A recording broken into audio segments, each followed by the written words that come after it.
Hey truckers, today we're seeing part 14 of Reincarnation of the Businesswoman at School. Let's dive into the video.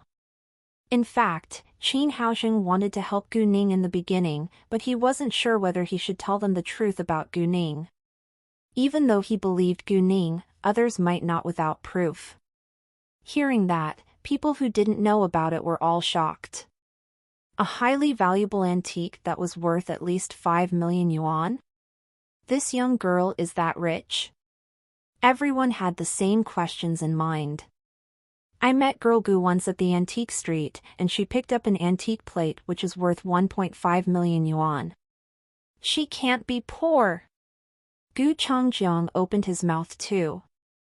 He had the same thought as Qin Haoxing, and they were both willing to support Gu Ning.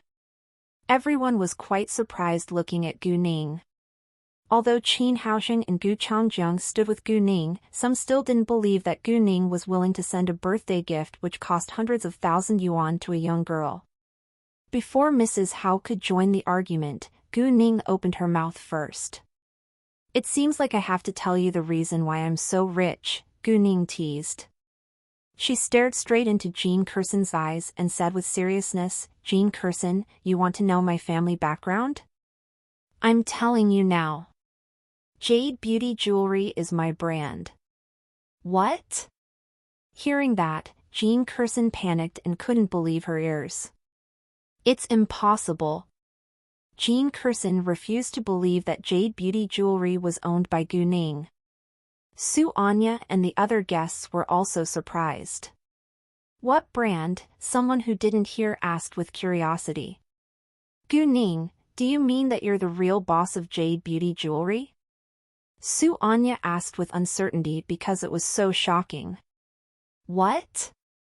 The real boss of Jade Beauty Jewelry?" Hearing that, they were all amazed. "Yes," Gu Ning replied. People around her couldn't help but draw a long breath in astonishment. Jade Beauty Jewelry wasn't a large store, but its jewelry was all made of high-quality jade, so it was worth at least 1 billion yuan. It was too shocking to convince people. "Really? She's so young, so how is it possible that she's the real boss of Jade Beauty Jewelry? The value of Jade Beauty Jewelry's assets is at least 1 billion yuan. Who knows? However, I don't believe it." "Me neither." Hearing their doubts, and Guangyao stood out and smiled at Gu Ning. "Chairman Gu, I guess that you can't hide your real identity anymore." It was apparent that he already knew that Gu Ning was the chairman of Jade Beauty Jewelry from his tone, and they seemed very close. Once Guangyao appeared, people started to believe that Gu Ning was the chairman of Jade Beauty Jewelry. And Guangyao was a respected businessman, and people trusted him. "What? She is really the real boss of Jade Beauty Jewelry? It's so unbelievable." Everyone was in shock. To their amazement, the real boss of Jade Beauty Jewelry was an 18-year-old girl. "Haha, well, I told Chairman N to keep it a secret." Unexpectedly, something unpleasant happened.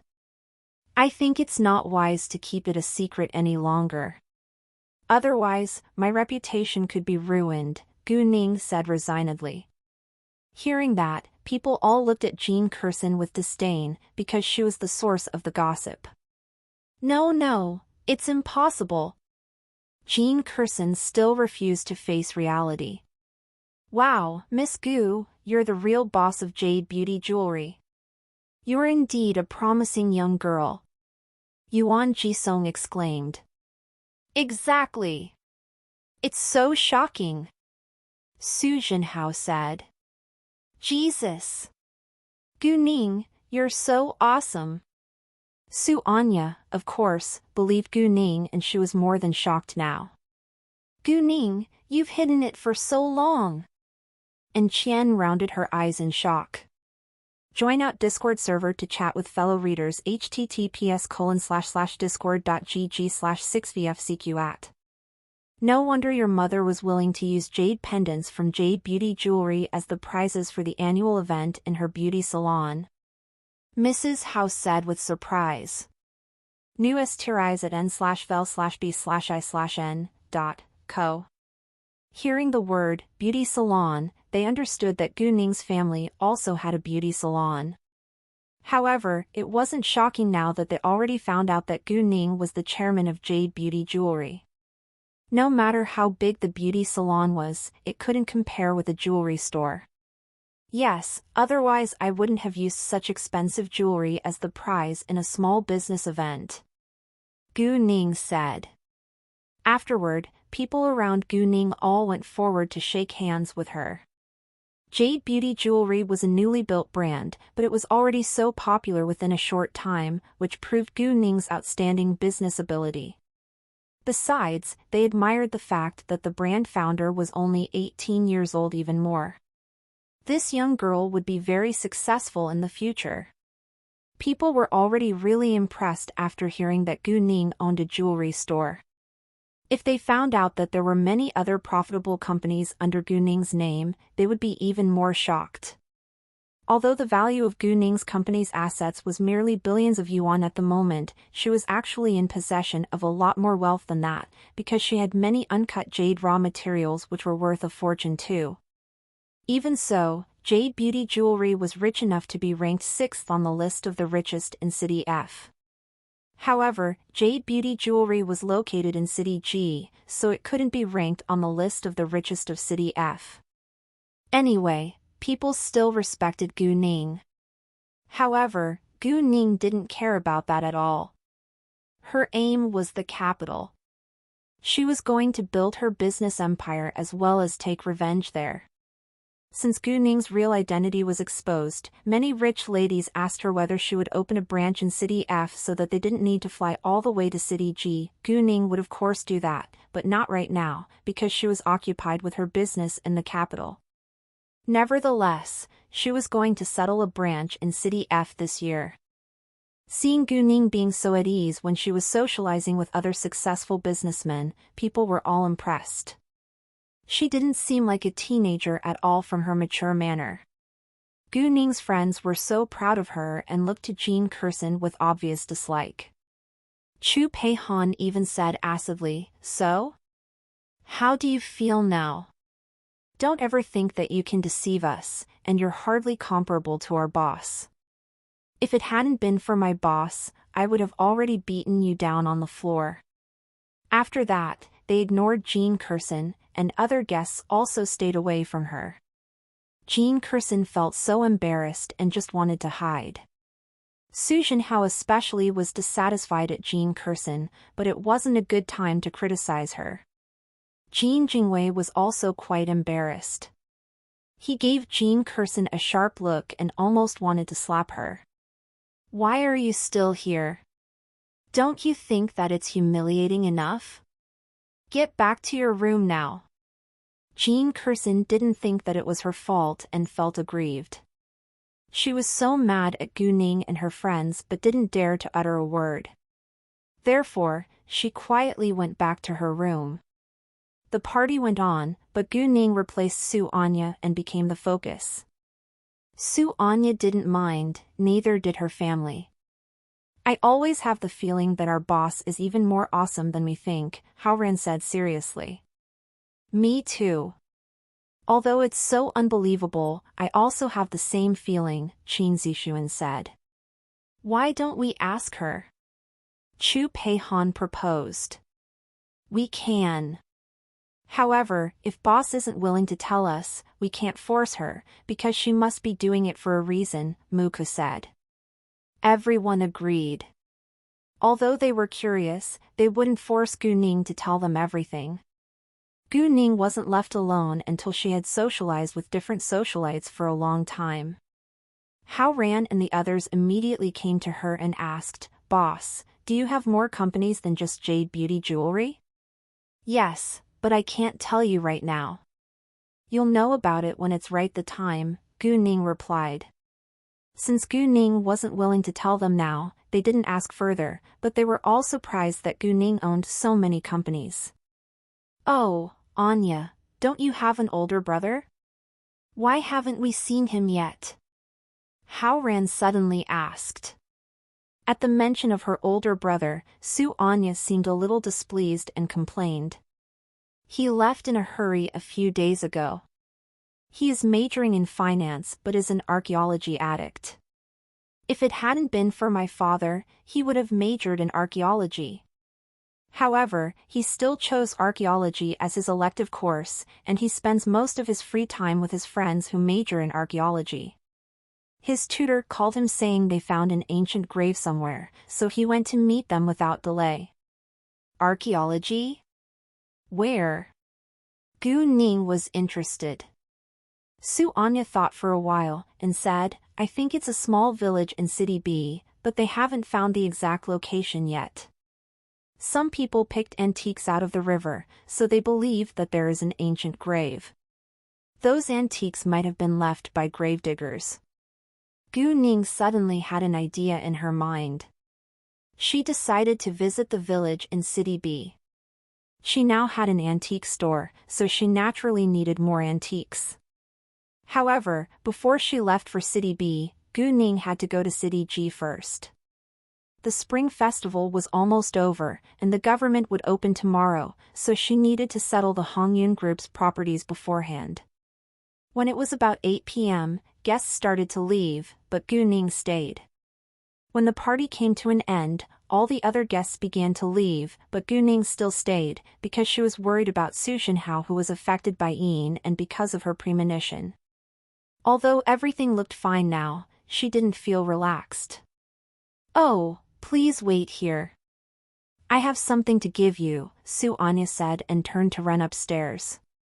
Su Anya had prepared gifts for Gu Ning and her other friends. The gifts weren't expensive but stood for her kindness. Seeing Su Anya going upstairs, Jean Jingwei panicked. He took out his phone calling Jean Curson at once. When Su Anya got to the second floor, she noticed that the door of her father's study was open. She thought that it was strange and walked over because the door was closed when she had walked downstairs earlier. Jean Curson's phone was vibrating when Su Anya got to the door. She caught Jean Curson taking out a document from a drawer in Su Shenhao's desk. Su Anya was shocked and angry. Jean Curson, what are you doing? Saying that, Su Anya ran at her. Having been caught on sight, Jean Curson was scared. She hadn't thought that Su Anya would appear. In order to stop Su Anya, Jean Curson grabbed the ashtray on the desk, throwing it towards Su Anya's head. Su Anya didn't expect that Jean Curson would be so bold, so she wasn't mentally prepared, and was hit straight on the head. Ah! An agonized scream.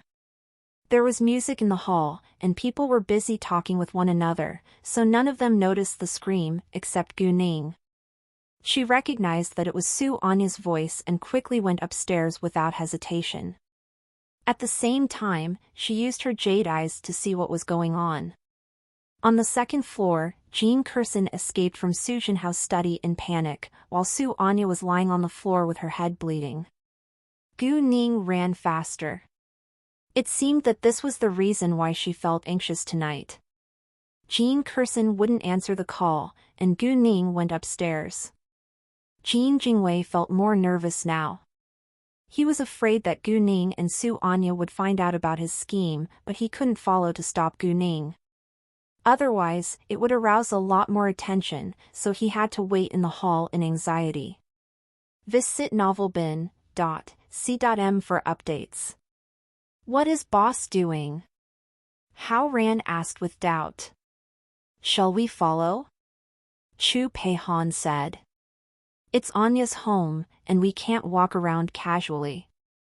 I think boss is going to find Anya. Let's wait here, Muku said. Gaoi and Xiaoya realized that something must be wrong from Gu Ning's face. However, without Gu Ning's order, they could only stay in the hall.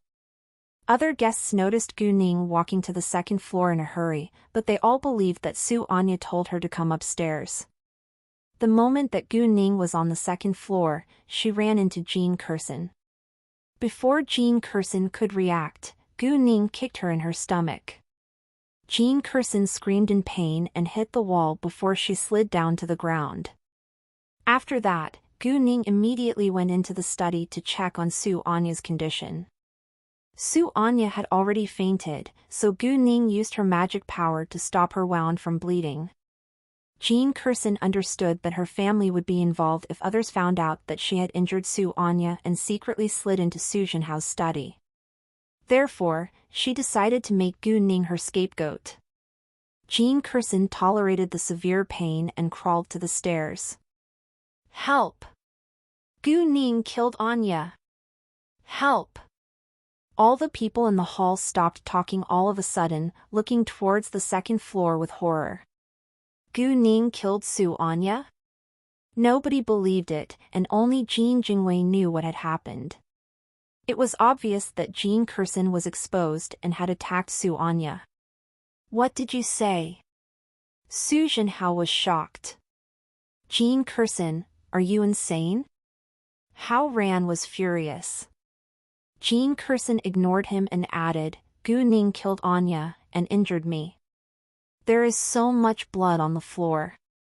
At that moment Jean Curson's face was pale and she covered her stomach in pain. It seemed that she was indeed injured badly. No matter whether Jean Curson was telling the truth, Su Anya's parents ran upstairs at once, followed by many people. Hao Ran and Gu Ning's other friends including Gao Yi and Xiaoyi didn't believe it, but they had to go upstairs and check themselves. When a group of people dashed in the study, Gu Ning was standing in front of the desk, while Su Anya was lying in a pool of blood on the floor. She was still unconscious and likely to die. Many people were stunned by the scene, and Mrs. Su almost collapsed in fear. Anya! Wake up, Anya! Mrs. Su knelt beside Su Anya and cried. Su Jinhao called an ambulance at once before he looked to Gu Ning. Miss Gu, what is going on here? Su Jinhao's voice sounded cold to some extent. Although he didn't believe that Gu Ning killed his daughter, it was undeniable truth that Gu Ning was at the crime site where Su Anya was attacked. I heard Anya's agonized scream, so I ran upstairs. When I came here, Anya had already been hit and was lying here. Her head is badly injured, Gu Ning replied calmly. Even though she said that, except for Gu Ning's friends, nobody completely trusted her explanation. Stop acting. I saw you throw the ashtray at Anya's head. I discovered you, so you kicked me in my stomach. Jean Curson retorted and lied. Jean Curson was feeling sheer panic because a lie was a lie. However, she also knew that if she failed to make Gu Ning her scapegoat, she would be the one who was doomed. In that case, she had to force herself to lie. Damn you! Our boss would never hurt Anya. Hao Ran said angrily. Exactly, our boss wouldn't hurt Anya. Qin Zixuan and the others echoed. Miss Gu claims that she heard Anya's agonized scream and went upstairs. Why did none of us hear it? Jean Jingwei argued. Even though he blamed Jean Curson because she had ruined his scheme, he had to protect her now.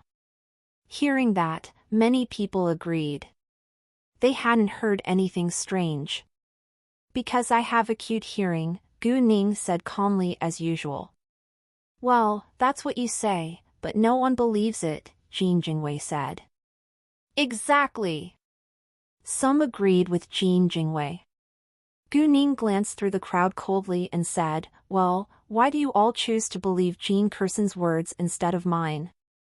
If I told you that it was Jean Curson who attacked Anya and was caught by me on sight, so I kicked her, would you believe it? Hearing that, everyone started to stare at Jean Curson. Some believed it, while some didn't. Jean Curson panicked a little and tried her best to defend herself. You're crazy. I'm Anya's close cousin, and I wouldn't hurt her. Exactly. Jean Curson was Su Anya's older cousin, so people chose to believe her. As for Gu Ning, although she was Su Anya's close friend, she was an outsider after all, but they still didn't understand why Gu Ning would attack Su Anya, especially in the Su family's house. I believe my boss. It's you who attacked Anya. Hao Ran said to Jean Curson. You're Gu Ning's friend, so you will, of course, support her. Jean Curson retorted. Jean Curson, how dare you do this? I promise you that I'll pay you back one day. Chu Peihan pointed at Jean Curson threateningly. She didn't care that there were many important officials here. Hearing Chu Peihan's threat, Yuan Jisong frowned a little. Obviously, he didn't like Chu Peihan's behavior but didn't say anything. Su Jinhao was his best friend, and Gu Ning was his lifesaver. If Jean Curson had really attacked Su Anya but made Gu Ning her scapegoat, he would definitely punish Jean Curson. Although he believed Gu Ning, there was no solid proof yet. If Su Anya could wake up now, everything would be clear then. However, the problem was that Su Anya was still unconscious. And it seemed that she had been injured badly from the pool of blood on the floor. Get the late. Enough. Anya is in great danger now. Couldn't you stop arguing? No matter who attacked Anya, she'll pay for it. Mrs. Su shouted in anger. Su Anya could die, but they were busy defending themselves. Hearing that, Jean Jingwei and Jean Curson were anxious. They both hoped that Su Anya would never wake up again so that they would be safe. Jean Curson, as soon as Anya wakes up, everything will be clear, Gu Ning said. The last thing Jean Jingwei and Jean Curson wanted to see was Su Anya waking up, so they would do everything to stop it from happening. Once Su Anya was admitted to the hospital, Jean Jingwei would secretly do something to keep her in deep sleep. However, to their astonishment, before the ambulance arrived, Su Anya opened her eyes right after Gu Ning told her to do so. Everyone was shocked when Su Anya suddenly woke up.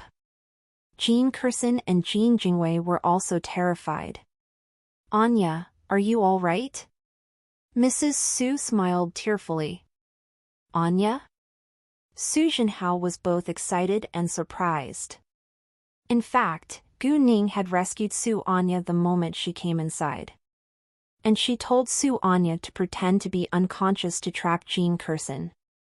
It was Jean Curson who attacked me. I caught her stealing a document in my father's study, so she hit me with an ashtray. Su Anya glared at Jean Curson, clenching her teeth. Hearing that, everyone looked at Jean Curson in shock. Jean Curson tried to steal a document from Su Jinhao's study, but was caught by Su Anya, so she hit Su Anya with an ashtray? Hearing that Su Anya mentioned a document, Su Jinhao immediately ran to his desk and searched for it. Discover stories on no/e/lbin.com. Mrs. Su, on the other hand, slapped Jean Curson across the face and questioned her. Jean Curson, how could you do that? Jean Curson covered her hurt cheek, but didn't know how to retort.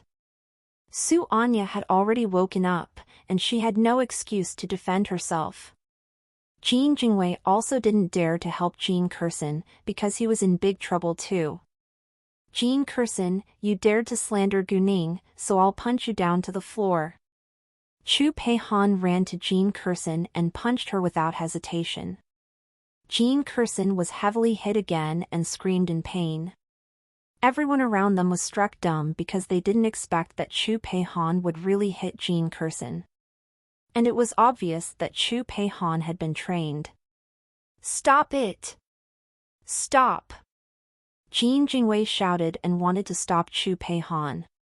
However, Hao Ran and the other boys went ahead and caught Jean Jingwei. Therefore, Jean Jingwei could only watch Jean Curson being punched. As for others, nobody was willing to get involved in this mess. All right, stop now, Yuan Jisong said, but wasn't very serious, because he just did it superficially due to his identity. Jean Curson had attacked his best friend's daughter and slandered his lifesaver. Yuan Jisong was an upright official, but not weak. He would also fight back if someone dares to hurt people that he cared about. Chu Peihan didn't beat Jean Curson for very long, because Jean Curson couldn't tolerate it at all. Even though Chu Peihan was in a rage, she knew when to stop. If Jean Curson died, she couldn't bear the result. Anyway, Jean Curson was doomed to be sentenced to jail. Su Jinhao did lose a document which was quite important. It was a tender document for a tourist scenic area. The reason why Jin Jingwei frequently visited him the past few days was because he tried to get a share of the loot. However, Su Jinhao rejected him because Su Jinhao wasn't in charge of the project alone and couldn't make decisions on his own. Given what had happened, Su Jinhao figured out what was going on now. Jin Jingwei told Jean Curson to slide in his study when he was absent to steal the tender document so that Jin Jingwei could get the project. Su Jinhao was angry that Jin Jingwei would hurt his family for money. Since Jin Jingwei didn't care about them, Su Jinhao wouldn't regard them as his family any longer. Where is the document? Su Jinhao questioned Jean Curson, who was beaten down on the ground. It was too painful for Jean Curson to utter a word now, so she didn't answer the question. Oh, it's under the sofa. When I kicked her away, the document fell there, Gu Ning said. Hearing that, Su Jinhao walked to the sofa at once. He knelt and searched for the document. There was indeed a document under the sofa. Su Jinhao was relieved when he was sure it was exactly what he was searching for. Afterward, Su Jinhao gave Jin Jingwei a cold glance. He didn't say it directly to Jin Jingwei, but the crowd before him. From now on, I, Su Jinhao, will withdraw any investment and cooperation with the Jinhua Group. And whoever continues to work with the Jinhua Group is cutting business connections with our Su family. Jinhao. Jin Jingwei panicked a lot and tried to stop Su Jinhao. The Jin family relied on the Su family to run its business. If Su Jinhao withdrew all of his investments and cooperation, the Jin family would barely make a living. Besides, Su Jinhao also threatened other big companies to not work with him. In that case, the Jin family's business would go bankrupt soon.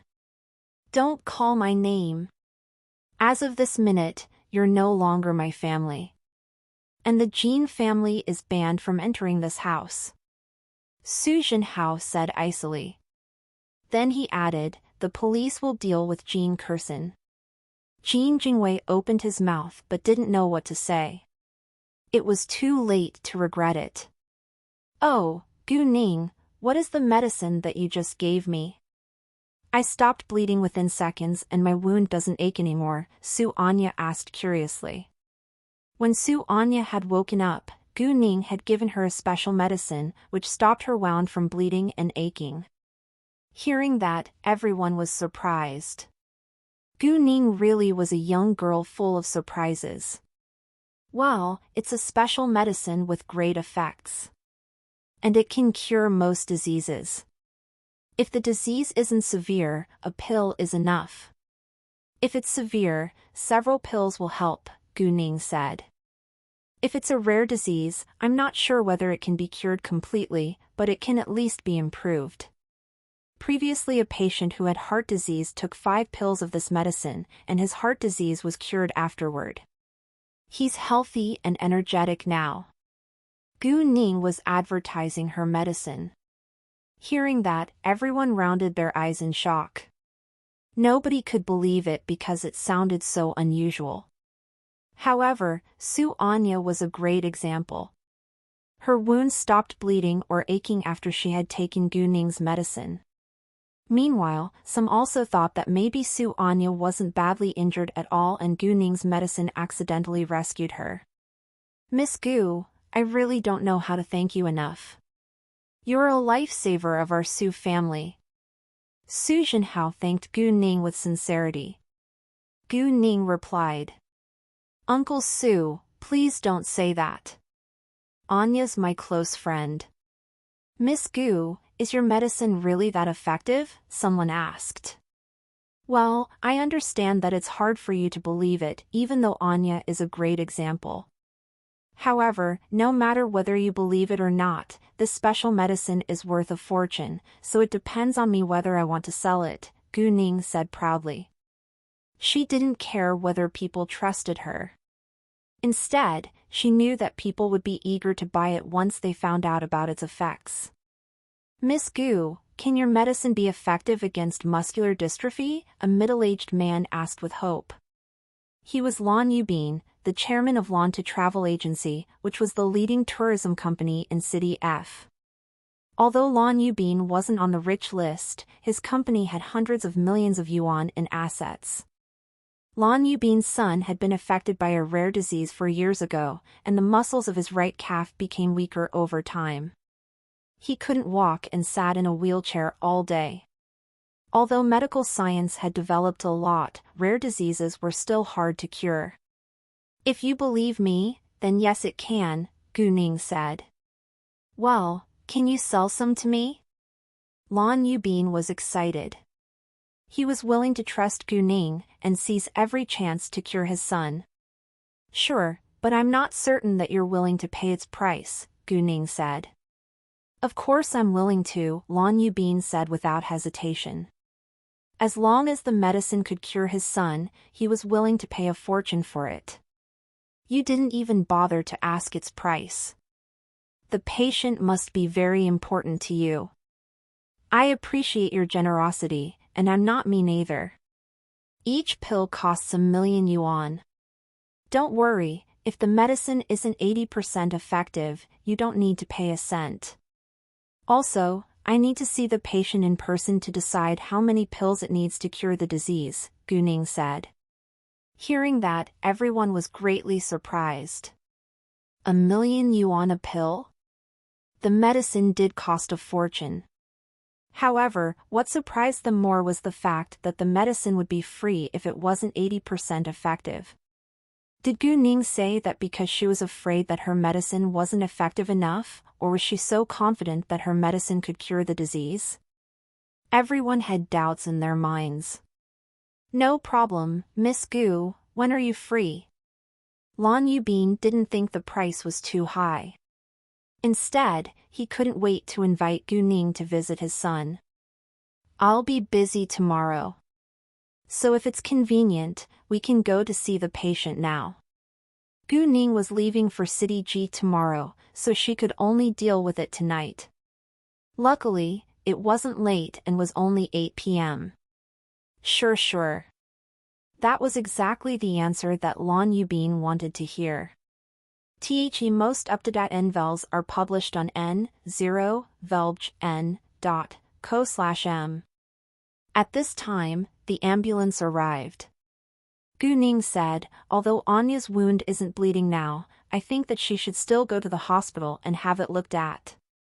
Gu Ning didn't want it to seem too unreal, so she deliberately left the wound open. The hair could cover the wound, so it wasn't very bad. After all, Gu Ning could remove the scar later if Su Anya wanted. After that, Su Jinhao and his wife immediately took Su Anya to the hospital. Jean Kersen was also admitted to the hospital because she was also badly injured. When Jean Kersen left the hospital in a few days, she would be sentenced by the court. Yuan Jisong, on the other hand, stayed to see the guests out on behalf of Su Jinhao. Chu Peihan and the others went home together, while Gu Ning along with Gao Yi and Xiaoye followed Lan Yubin to his house. Coincidentally, Lan Yubin lived in Fanghua luxury mansion too. The Lan family's house was a 2-story loft with a small garden in Zone B, and it looked like a villa. It was still early, so Lan Yubin's wife and son together with their housemaid were still awake. They were watching TV in the living room. Seeing Lan Yubin walking inside with several strangers, Mrs. Lan didn't ask further but told the housemaid to pour cups of tea. "Jia Yuan, this is Miss Gu. She has a special medicine which can cure most diseases." Miss Su's head was badly injured today, but her wound stopped bleeding and aching after taking Miss Gu's medicine, so I invite Miss Gu to see Tianhua, Lan Yubin said to his wife. Tianhua was Lan Yubin's son, Lan Tianhua. Mrs. Lan's eyes lit up at once. "Really? Please let me see his calf first." Gu Ning didn't want to make promises right now, because they would find out the effects soon enough. "Sure," Mrs. Lan said. She immediately helped Lan Tianhua roll the pant to his knee. Seeing that Gu Ning was very young, Mrs. Lan had doubts. However, she had the same feelings as Lan Yubin. As long as it was effective, she wouldn't allow herself to miss any chance to cure her son. And Lan Yubin had also said that Miss Gu had cured Miss Su's injury, so she chose to believe Gu Ning. Lan Tianhua, of course, was eager to be healthy again. The muscles of his calf were so weak that his calf was left with only a bone. Gu Ning walked forward and pinched his calf, but Lan Tianhua had no feeling at all. "Miss Gu, how is it? Can it be cured?" Lan Yubin was nervous. "Yes, but it takes 3 pills, Gu Ning said. "Really?" Lan Yubin and his wife were thrilled to know that their son could be cured, so they didn't care how much it cost. "Well, I can give him 1 pill now. Within 5 minutes, his calf will regain feeling," Gu Ning said and took out a small porcelain bottle with power crystals inside. "What? In 5 minutes?" Lan Yubin and his wife rounded their eyes in shock, and couldn't believe their ears. Then Gu Ning poured out a power crystal and gave it to Lan Tianhua. "Tianhua, take it now, and your leg will regain feeling." "Really?" Lan Tianhua ached to stand up, but after years of medical treatment, he still sat in this wheelchair. "Yes," Gu Ning said with a smile. "Great, I'll take it," Lan Tianhua said. He opened his mouth and swallowed the power crystal Gu Ning gave him. All of a sudden, he felt a cold air spreading through his body, which was quite comfortable. Explore new ovals on nvelbai.com. Lan Yubin and his wife kept staring at Lan Tianhua. Both of them were pretty nervous. 1 minute, 2 minutes, 3 minutes later, Lan Tianhua's calf finally started to have feeling. It even twitched a few times. Lan Yubin and his wife noticed and asked without delay, "Tianhua, how do you feel now?" "A little painful, but cold," Lan Tianhua replied. The pain was tolerable. "If you can feel the pain, it means that your calf is recovering," Gu Ning said.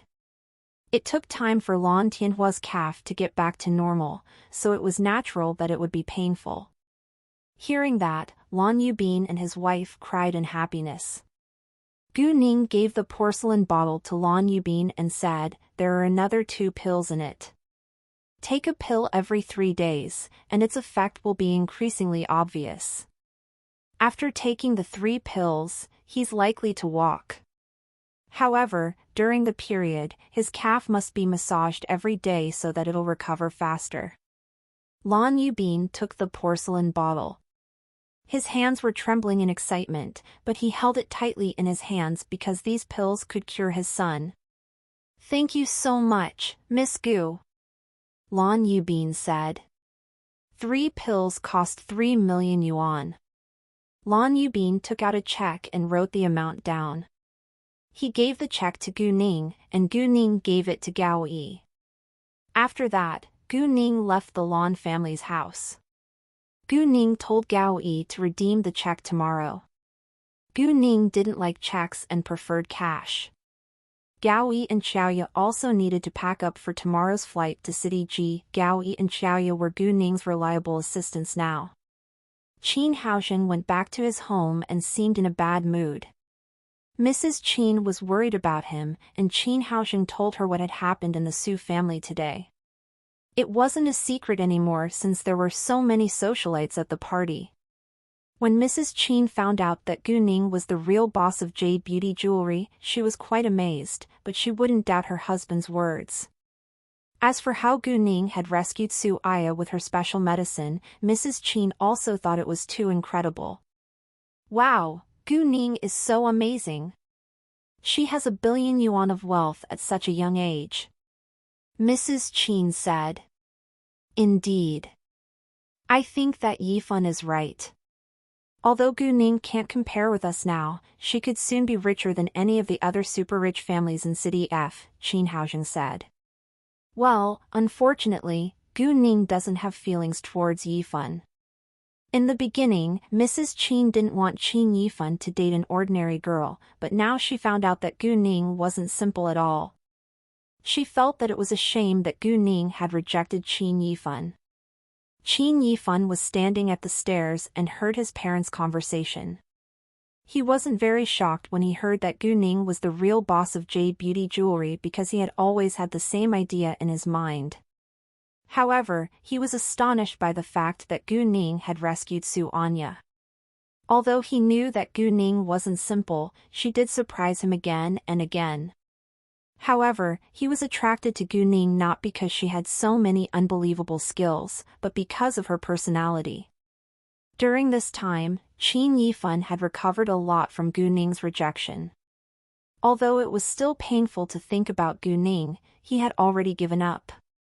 After all, a romantic relationship wasn't something that you could get after working hard. On their way home, Gu Ning suddenly thought of Su Jinhao. She thought that it was better to deal with his problem right now, so she called Su Anya at once. Su Anya was being examined, so Su Jinhao answered the call, which was exactly what Gu Ning wanted. "Hi, Gu Ning, Anya is being tested right now, so it isn't convenient for her to answer your call," Su Jinhao said gently. "Uncle Su, I called exactly for you," Gu Ning said. "Oh, what's wrong?" Su Jinhao asked with a little surprise.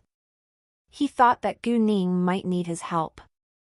"Uncle Su, have you been feeling uncomfortable recently and been constantly having nightmares? Sometimes, you almost faint?" Gu Ning asked. Hearing that, Su Jinhao was struck dumb. "Exactly, I've been busy recently and seldom have rest," Su Jinhao said. Su Jinhao didn't think that he was sick or something, but had thought that he was too busy. "Did you get any antiques recently?" Gu Ning asked again. Su Jinhao frowned slightly. He didn't understand why Gu Ning asked that, but he believed that Gu Ning had no intention to harm him, so he replied, "Yes, one of my good friends sent me a golden Buddha 2 weeks ago." "Did you start to feel uncomfortable after you received the golden Buddha?" Gu Ning asked. Su Jinhao was smart enough to understand Gu Ning's meaning. It was possible that the golden Buddha was the reason why he felt so uncomfortable these days. Su Jinhao didn't believe it in the beginning. How could a golden Buddha make a human uncomfortable? However, he wasn't stubborn. Although he didn't believe in gods or ghosts, he had heard some stories about them. Even though it was very hard to believe it, he did start to feel uncomfortable right after he received the golden Buddha. "Yes, I did feel sick after receiving the golden Buddha, and it gets worse day by day," Su Jinhao said. After a while, he added, "Gu Ning, you must know the reason since you asked me the question. Although I don't believe in gods or ghosts, I trust you, and you can tell me directly." "Well, then I'll be honest with you. I noticed that your face is unusually pale and your forehead is dark black, which are the symptoms of getting affected by yin. From what I know till now, antiques are objects which can carry yin, because they've been buried under the ground with dead people for so many years. If a living person is affected by yin, he will get sick and die after a long while," Gu Ning said. "What?" Su Jinhao was shocked, even though he was mentally prepared when he heard that he could die after a long time of being affected by yin. Su Jinhao's pale face turned even paler. "I know that it sounds very strange and unbelievable, but the world is big and full of strange things. I think you better accept it," Gu Ning said. "Well, what should I do now?" Su Jinhao asked. Although it was still hard for him to accept it, he chose to follow Gu Ning's advice. "I'm not sure that the golden Buddha is the source yet. Please show it to me when I visit you at your company tomorrow. If it does carry yin, you can give it to me and I know how to drive the yin away. I can give it back to you after that. As long as you're apart from yin, you'll recover gradually," Gu Ning said. Sure, Su Jinhao answered. He didn't doubt Gu Ning's name at all, nor ask how she knew all these things about Yin, because he understood that he shouldn't ask further if Gu Ning didn't say more herself. As long as Gu Ning was helping him sincerely, it was enough. After Gu Ning hung up with Su Jinhao, Gao Yi asked curiously, "Boss, does Yin really exist?" Xiaoya was also curious because this was the first time that they had ever heard of it. Yes, Gu Ning replied, but didn't explain further. Gao Yi and Xiaoya stopped asking, but they all believed Gu Ning. When Gu Ning got home, she told Gu Man that she was going to City G, and her mother, of course, allowed her. After Gu Man found out that Gu Ning was the real boss of Jade Beauty Jewelry, she thought that it was quite reasonable that Gu Ning flew to City G often. The next day around 9 a.m., Gu Ning along with Gao Yi and Xiaoya drove to the Su family's company. Gu Ning called Su Jinhao when they parked the car in the parking lot. Su Jinhao then immediately packed the golden Buddha and went to meet Gu Ning. The moment Gu Ning saw the golden Buddha, she knew she had made the right choice because the golden Buddha carried thick yin. Gu Ning took the golden Buddha and gave a porcelain bottle to Su Jinhao. "Uncle Su, take the pills inside, and you'll recover soon." Su Jinhao knew that the pills were Gu Ning's special medicine, which cost 1,000,000 yuan a pill. 1,000,000 yuan was nothing to Su Jinhao, who was a super rich businessman, and he was willing to pay the price as well, but he was declined by Gu Ning. Su Jinhao insisted on giving Gu Ning money, but Gu Ning wouldn't take it, so he had to compromise at the end. And now he owed Gu Ning a big favor. Explore new novels on nvelbai.com. That morning, many people called Lan Yubin, continuously asking him about his son's condition and whether Gu Ning's medicine was effective. The answer was affirmative, and his son was able to walk within half a month. Lan Yubin also intentionally advertised for Gu Ning. With the affirmative answer, some who wanted the medicine too asked Lan Yubin for Gu Ning's phone number. They also wanted to buy her special medicine. However, without Gu Ning's permission, Lan Yubin didn't tell them. Lan Yubin told Gu Ning about it later, but Gu Ning rejected giving them her phone number because she had no time to deal with them at the moment. Afterward, 2 pieces of shocking news about Gu Ning went across City F. People all heard that the real boss of Jade Beauty Jewelry was an 18-year-old girl whose name was Gu Ning. And that she had a special medicine with great effects. It could cure most diseases. Miss Su was an example. Most people believed the first piece of news because a majority of socialites with high social status were all aware of it, but few people would believe the second piece of news, because nobody thought that a kind of medicine existed which could cure most diseases in this world. No matter what, Gu Ning shocked many people in City F. She was only 18 years old and she already had a jewelry company with 1 billion yuan in assets. Many news reporters wanted to interview Gu Ning, but Gu Ning wouldn't answer their calls. Gu Qinxiang also heard the astonishing news. He was struck dumb and couldn't believe that the Gu Ning in the news was the one he knew, but there was no such coincidence that they shared the same age and name. It was very hard for Gu Qinxiang to accept the truth. He was already quite jealous of their beauty salon and construction material store. If they also had a jewelry company, Gu Qinxiang would be hit heavily. He had worked so hard for over 20 years, and finally became a successful businessman with only dozens of millions of yuan in assets, but Gu Ning turned into a billionaire within several months. He knew that Gu Ning wasn't weak now, but he couldn't help calling Gu Man after he heard the news. The old lady was still in the hospital, so Gu Man didn't block Gu Qinxiang's phone number in case anything bad happened to her mother and she would miss it. Although she hated her mother, she wasn't cold-blooded. And the old lady was paralyzed from the waist down. She couldn't walk but had to lie on the bed or move in a wheelchair. It was unlikely that she would cause Gu Man any more trouble. "Gu Man, is Gu Ning the real boss of Jade Beauty Jewelry?" Gu Qinxiang asked. He didn't dare to annoy them, so he didn't sound high up in the air like he had been in the past. Gu Man already heard the news that everyone was discussing, so she wasn't surprised that Gu Qingxiang got to know it too. So what? It has nothing to do with you. Gu Qingxiang was struck speechless, because it did have nothing to do with him, and so he hung up. Gu Qing, on the other hand, was still in shock. She was so surprised by the fact that Gu Ning, who was her niece, was the real boss of Jade Beauty Jewelry.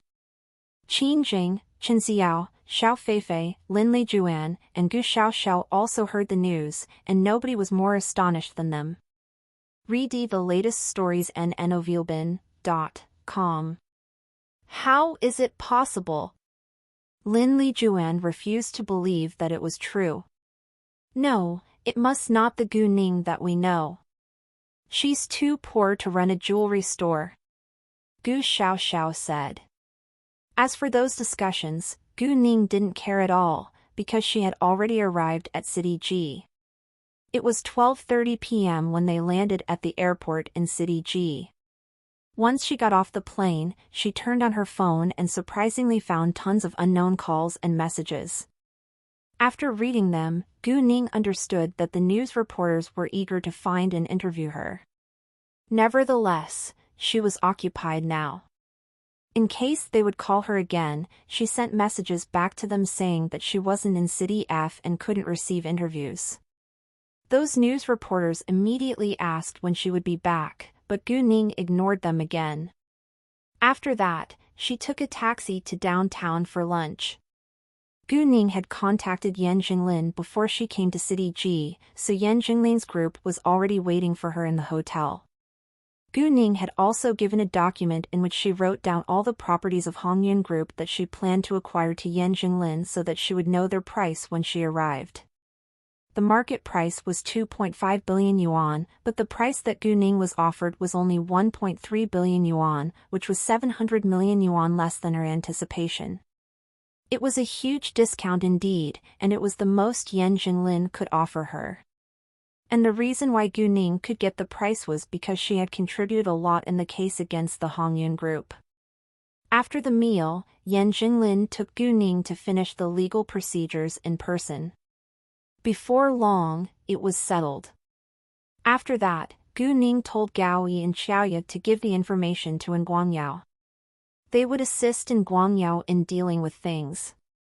The hotels and restaurants under the Hongyun Group would be redecorated with a new name. In addition, Gu Ning planned to upgrade them to 5-star hotels, and the new name would be the Fengting Hotel. The restaurants would be upgraded as well, and renamed as the Fengting Restaurant. Fong Changxing was ambitious, so his hotels and restaurants all had great locations. There was no problem in changing them into high-end places. As for the shopping mall, Gu Ning decided to leave it open as usual, because she would lose 1 million yuan if it closed for even a day. Gu Ning planned to fly to City B alone the next day, while Gao Yi and Xiaoya took a plane back to City F that day. Gu Ning only spent a night in City G, so she didn't call Master Yan and the other masters. She went to the Jade Beauty Jewelry store and met Zhou Jinghong. "Uncle Zhou, how are you doing?" Gu Ning said. "All is well. However, Xiao Ping came to me a few days ago, and he tried to sell Zhoufu jewelry to me at the price of 50 million yuan. Zhoufu jewelry isn't worth 10 million yuan at the moment, so I'd be dumb to buy it. I would be lying if I said that I have no feelings towards Zhoufu jewelry. I built the brand after all, but I also know that it's already history, and I'm moving to the future with Jade Beauty Jewelry." Zhou Jinghong didn't hide the fact that Xiao Ping had come to him. At the same time, he showed his loyalty to Jade Beauty Jewelry before Gu Ning. Hearing that, Gu Ning felt comforted. She was, of course, happy to hear that Zhou Jinghong was loyal to Jade Beauty Jewelry since he already worked for her. Gu Ning would allow him to have a sideline, but it couldn't be jewelry. She didn't want to see them competing against each other. Gu Ning didn't stay there long, because Zhou Jinghong had to go home to eat with his son, so they separated. Coincidentally, Gu Ning met Song Manny in the restaurant and sat right next to her. Song Manny was sitting across another woman who was her age. They were chatting while eating. "Manny, what's your next step?" the woman asked. "I'll quit and sell the house before I leave City G. I want to live in a new environment," Song Manny said. Although she felt disgusted by her ex-husband's family, she was also hurt, so she wanted to start anew. "Where are you moving to? You've worked so hard to be a design director, and now you have to start afresh," the woman said. She felt sorry for Song Manny. "It's fine. I'm single and without any pressure now. And since I've exposed what Song Meishin did, Feng Jie keeps begging me to get back together with him. I'm just so sick of him, so it's better that I move away," Song Manny said. Speaking of Song Meishin, the woman's face was full of obvious dislike. "The bitch is so terrible. She even wanted to make Feng Jie the father of her child. However, thanks to her, you were able to see the real face of Feng Jie. Feng Jie's family is really shameless. Feng Jie is the one who is infertile, but they blamed you for it. I have to say that karma is real." Hearing that, Gu Ning was surprised by the drama. Luckily, the result wasn't bad. However, if she had been Song Manny, she would have tortured the whole shameless family to get revenge. Gu Ning thought that Song Manny was a clever, skillful woman. Since Song Manny planned to start anew, and Gu Ning lacked qualified workers, why didn't she hire Song Manny? When they had almost finished the meal, the woman who was Song Manny's friend received a call and left, while Song Manny sat there alone. Gu Ning took her half-finished dishes walking to the table where Song Manny Saturday. "May I have a seat?" Song Manny recognized Gu Ning at first glance and was a little surprised. "Please." With Song Manny's permission, Gu Ning sat down on the opposite side. "Hi, I'm Gu Ning. And I couldn't help but hear your talk with your friend just then. I happen to hear that you want to change your job and live in a new environment. May I know your previous job?" Gu Ning asked. Song Manny thought that Gu Ning was just casually chatting with her, so she didn't mind. "Interior design. It's a great job with a high salary, but quite tiring. Do you want to continue doing that?" Gu Ning asked. "Well, just as you said. It's a great job with a high salary, but quite tiring too. If it hadn't been for my family, I wouldn't have worked so hard to make money. I even got cervical spondylosis, because of it, but I'm single now, and I can take it easy. As for the job, it depends. If I continue to work as an interior designer, I'll work less and take care of myself. And I don't mind changing to a new job either," Song Manny said. Since Song Manny was willing to be honest with her, Gu Ning laid her cards on the table. "I think that you must be really good to be able to be a design director at such a young age, so I'd like to hire you as my employee. As for the title, you can choose. Whether it's jewelry store manager, hotel manager, restaurant manager or shopping mall manager, just say it. As long as you think you're qualified, you can work in my headquarters too. If you're interested, we can talk more about the details." Song Manny was surprised by what Gu Ning had said. What? Her headquarters? It wasn't because Gu Ning was so young, many young people started their own companies, but because it sounded like Gu Ning had many companies under her name. Like a jewelry store, hotels, restaurants, shopping malls and so on. It wasn't a company. It was a business group. Although Gu Ning looked serious, and it didn't seem like she was lying, Song Manny still doubted its authenticity. They were merely strangers after all. Gu Ning didn't interrupt her thoughts, but enjoyed her dishes and waited for Song Manny to get her mind back. Explore new ovals on nvelbai.com. After a long time, Song Manny finally got her mind back and said, "If it's true, I'd like to have a try. However, the point is whether it is real?" Of course it is, and I'll prove it to you after the meal, Gu Ning said. Since Gu Ning said so, Song Manny temporarily believed her. Where would my workplace be? 3 second-tier cities in Province D, and the capital, Gu Ning replied. Hearing the capital, Song Manny's eyes lit up. She had wanted to build her career in the capital, but because of her ex-husband, she had chosen to stay in City F instead. Unfortunately, it didn't end up well. Are you sure that you're not an agent? Song Manny asked with doubt, because the range of the company was so big and she couldn't believe that Gu Ning was able to run a big business group of that size. That was the point. Gu Ning was too young to be a founder of a large business group in her eyes. Gu Ning wasn't mad at all. It wouldn't be normal if Song Manny didn't doubt her. At that time, Gu Ning finished her meal. She took out a file with all the copies of her properties from inside her backpack. Normally, Gu Ning would put her important stuff in her telepathic eye space. She didn't mind letting Song Manny know her real identity, because she chose her. However, Gu Ning wouldn't tell Song Manny everything about her properties. She only showed Song Manny some of the documents for Jade Beauty Jewelry, Xinhua Real Estate, Fenghua Entertainment, and the other companies that she had just acquired from the Hongyun Group. When Song Manny read the copies, she was completely astonished.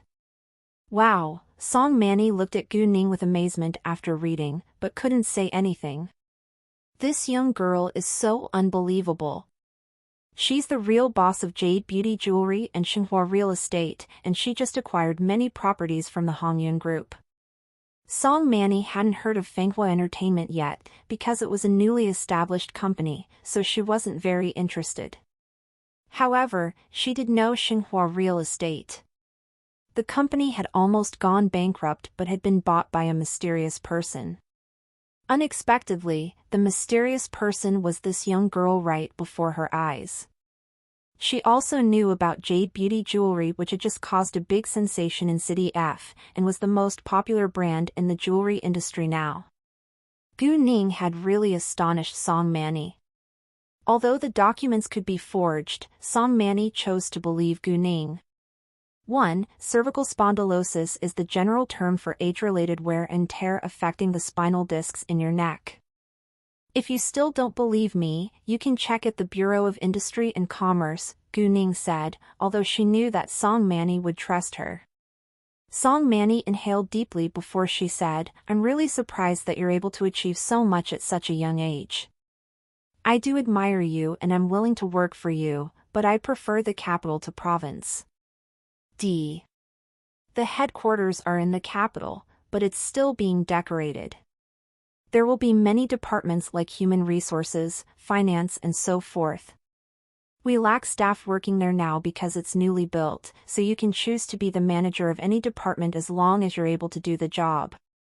Of course, I'll also give you chances to practice.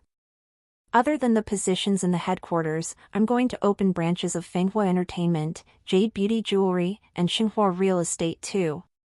However, you'll only get promoted in the headquarters, Gu Ning said.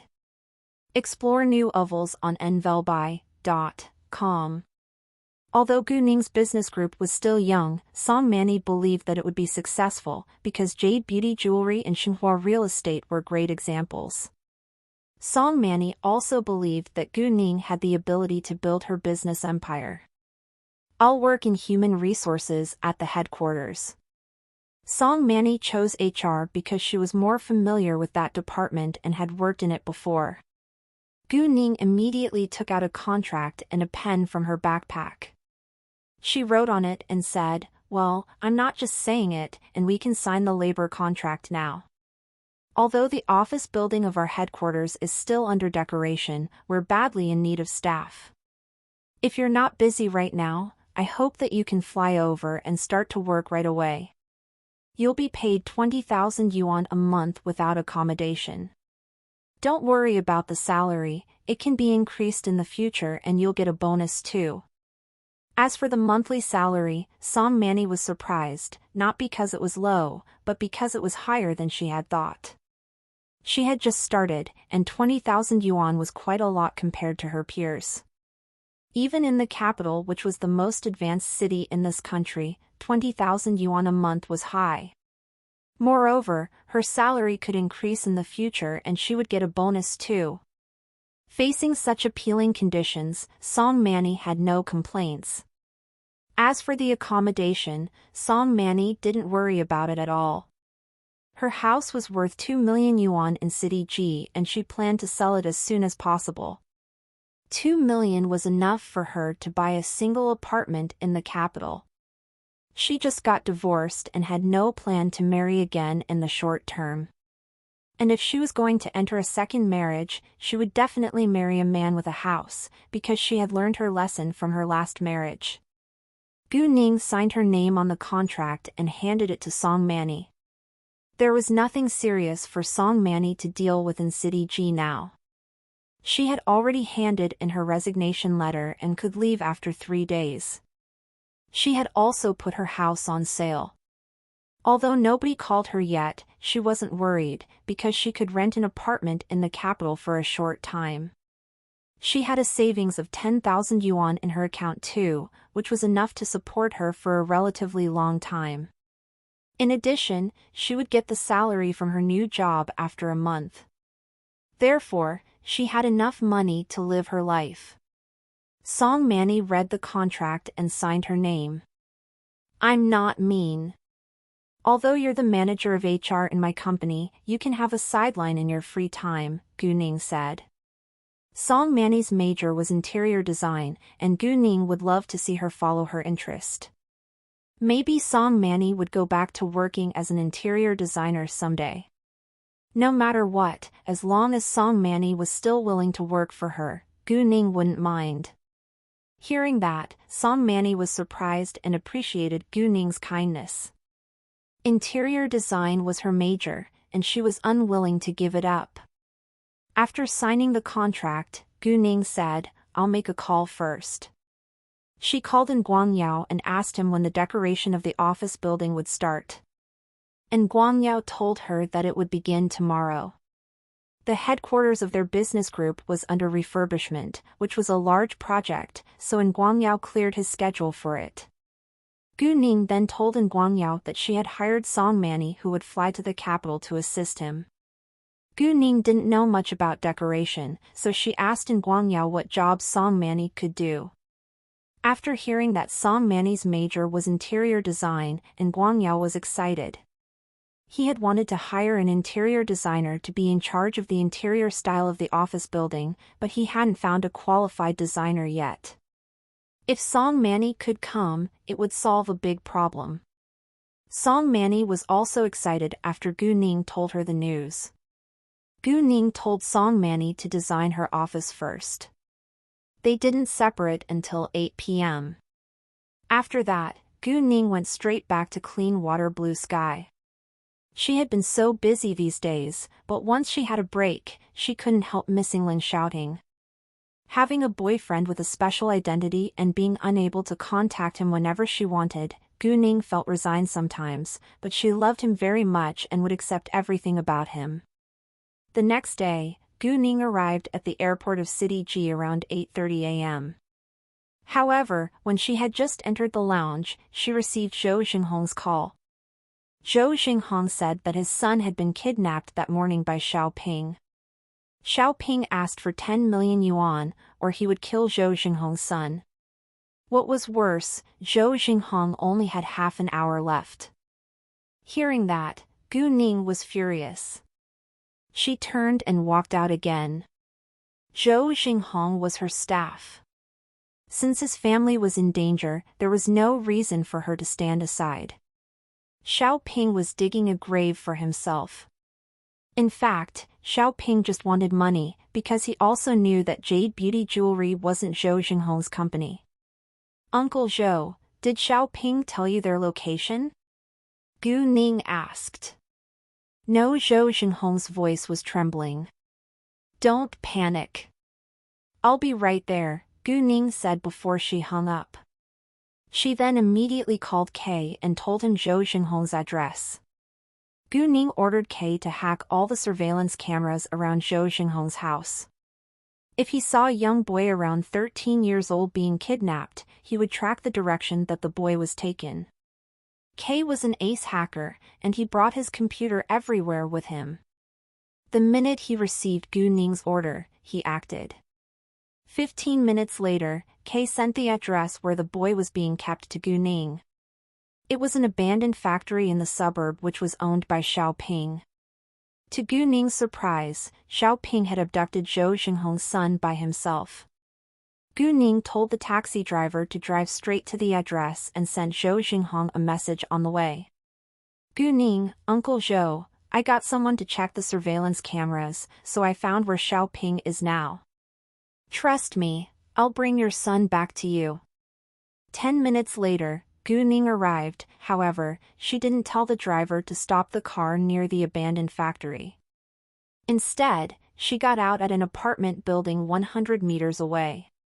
There were apartment buildings here and there, so the taxi driver didn't think about why Gu Ning came here.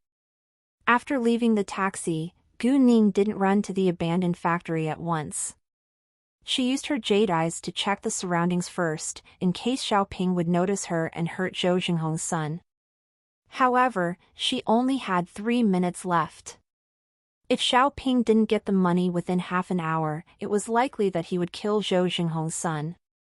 Therefore, when Gu Ning saw that Xiaoping couldn't see her from his position, she dashed to the abandoned factory without delay. With her unusual speed, it only took 6 seconds for her to run 100 meters, which broke the record of athletes at an international level.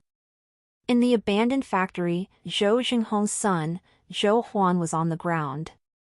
He was tied tightly with ropes and his mouth was stuffed with a rug. Xiaoping walked around anxiously with a sharp knife in his hand. Seeing that the time was running out, but Zhou Xinghong still didn't transfer the money to his account as he had demanded, Xiaoping was extremely upset. He looked to Zhou Huan evilly, like he was going to kill him.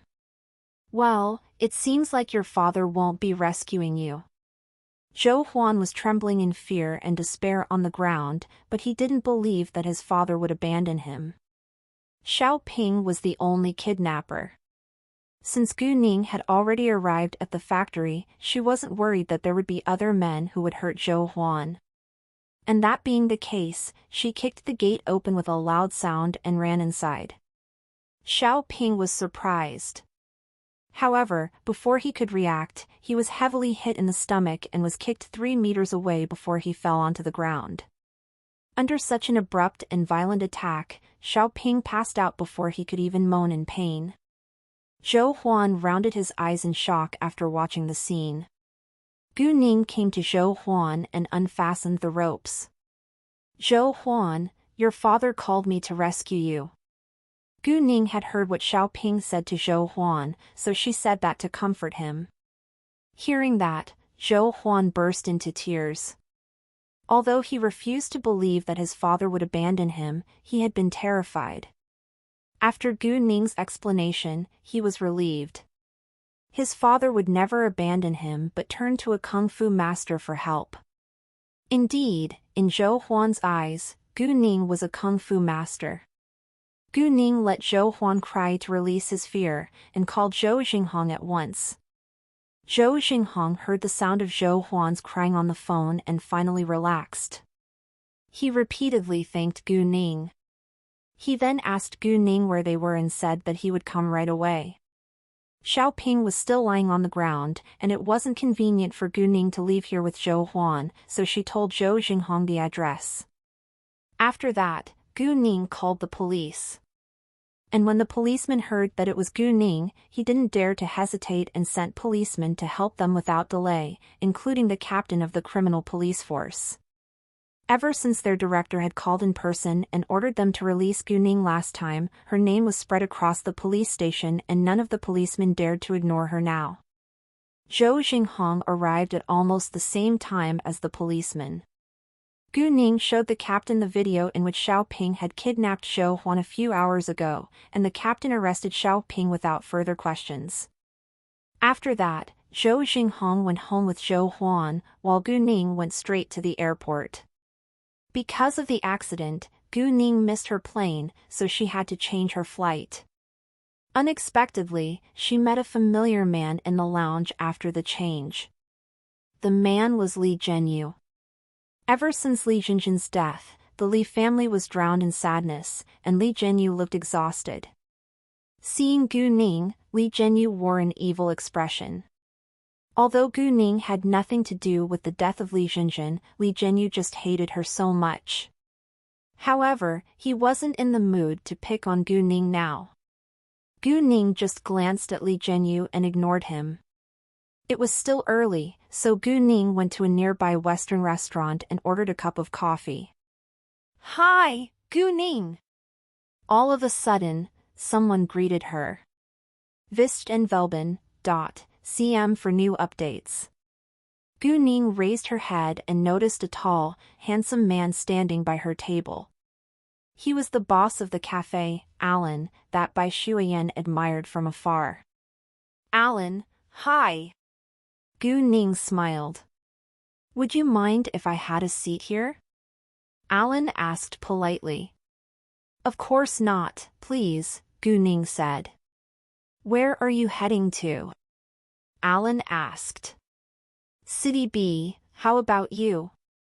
Gu Ning replied. "What a coincidence! I'm flying to City B too, but I have to transfer to Germany then," Alan said. They talked for a little while longer and soon it was the departure time. Alan sat in the first class, while Gu Ning's seat was in the economy class, so they separated once they were aboard. Gu Ning didn't see Li Zhenyu again, maybe because their flights weren't the same. Just a short time after the plane which Gu Ning stepped aboard took off, a military helicopter slowly landed at a private airport in the capital. After landing, 4 men got out of the helicopter one by one. They were Leng Xiaoting, Chen Meng, Su Jinchen and Xian Bei, who ranked 5th in the Red Flame. The moment they were out the helicopter, Leng Xiaoting couldn't wait to turn on his phone and make a call. Chen Meng and the other teammates shook their heads resignedly. Without a doubt, Leng Xiaoting had to be calling Gu Ning. It seemed that their boss was deeply in love with Gu Ning, but it was better than being single and alone forever. Leng Xiaoting indeed called Gu Ning, but her phone was powered off. Gu Ning had told Leng Xiaoting that she would only turn her phone off in planes. Otherwise, there had to be no signal or the phone ran out of power. Thus Leng Xiaoting thought that Gu Ning had to be on a plane now. Where is she going? Leng Xiaoting thought. City G? Thinking that Gu Ning was flying to City G, Leng Xiaoting was displeased. He was anxious to meet her, but unfortunately, he still had something else to deal with now. Xian Bei rubbed his stomach and said, "Come on, let's go dine together." "I'm starving." "Let's go." "Jin Chen will pay the bill," Chen Meng said. "Hey, stop exploiting me. Don't forget to respect the old and cherish the young," Su Jinchen complained. However, it was no big deal for him to buy his teammates a meal. He just disliked that they treated him like an ATM. "Well, we know that, but you need to respect us first, and then we'll cherish you." Xian Bei laid his arm on Su Jinchen's shoulder. They were very close and didn't care about age. "Leave me alone!" Su Jinchen got rid of Xian Bei's arm. "You're just used to taking advantage of me." Saying that, they noticed that Leng Xiaoting had suddenly stopped in front of them. "What's wrong with boss?" Su Jinchen asked. "Oh, no, I feel something must be wrong," Xian Bei said. "It seems boss's call wasn't answered." Chen Meng gave Xian Bei a glance of disdain. It was obvious that their boss's call wasn't answered. Xian Bei shrugged. Upstada T from N0/V/LBN/.co/M. "Hey, go and ask whether boss is going to dine with us," Xian Bei said to Su Jinchen. "Why me?" Su Jinchen retorted. Ling Xiaoting was displeased now, and the last thing he wanted to do was to annoy his boss. At that time, Ling Xiaoting abruptly turned around, which scared the men behind him. "I need to go back to the Ling family's house, you can enjoy yourselves," Ling Xiaoting said. After that, Ling Xiaoting left. It was during the day, so only Master Ling was in the Ling family's house.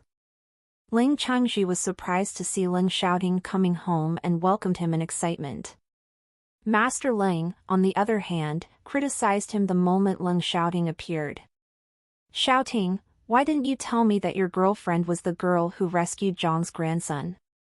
"You already know now," Ling Xiaoting said. He didn't think that it was necessary to tell his grandfather everything about Gu Ning. Most importantly, Gu Ning wouldn't allow him to do so. Otherwise, he would tell the whole world that Gu Ning was his girl. Master Ling didn't know how to argue back, but he just felt unhappy that Ling Xiaoting didn't tell him in person. "Oh, it's very unusual that you come home right after you finished a task. What about your girlfriend?" Master Ling teased. "I have something serious to deal with right now," Ling Xiaoting said. "What?" Master Ling asked. Master Ling understood that it had to be something important that Ling Xiaoting wanted to discuss with him since he came back home.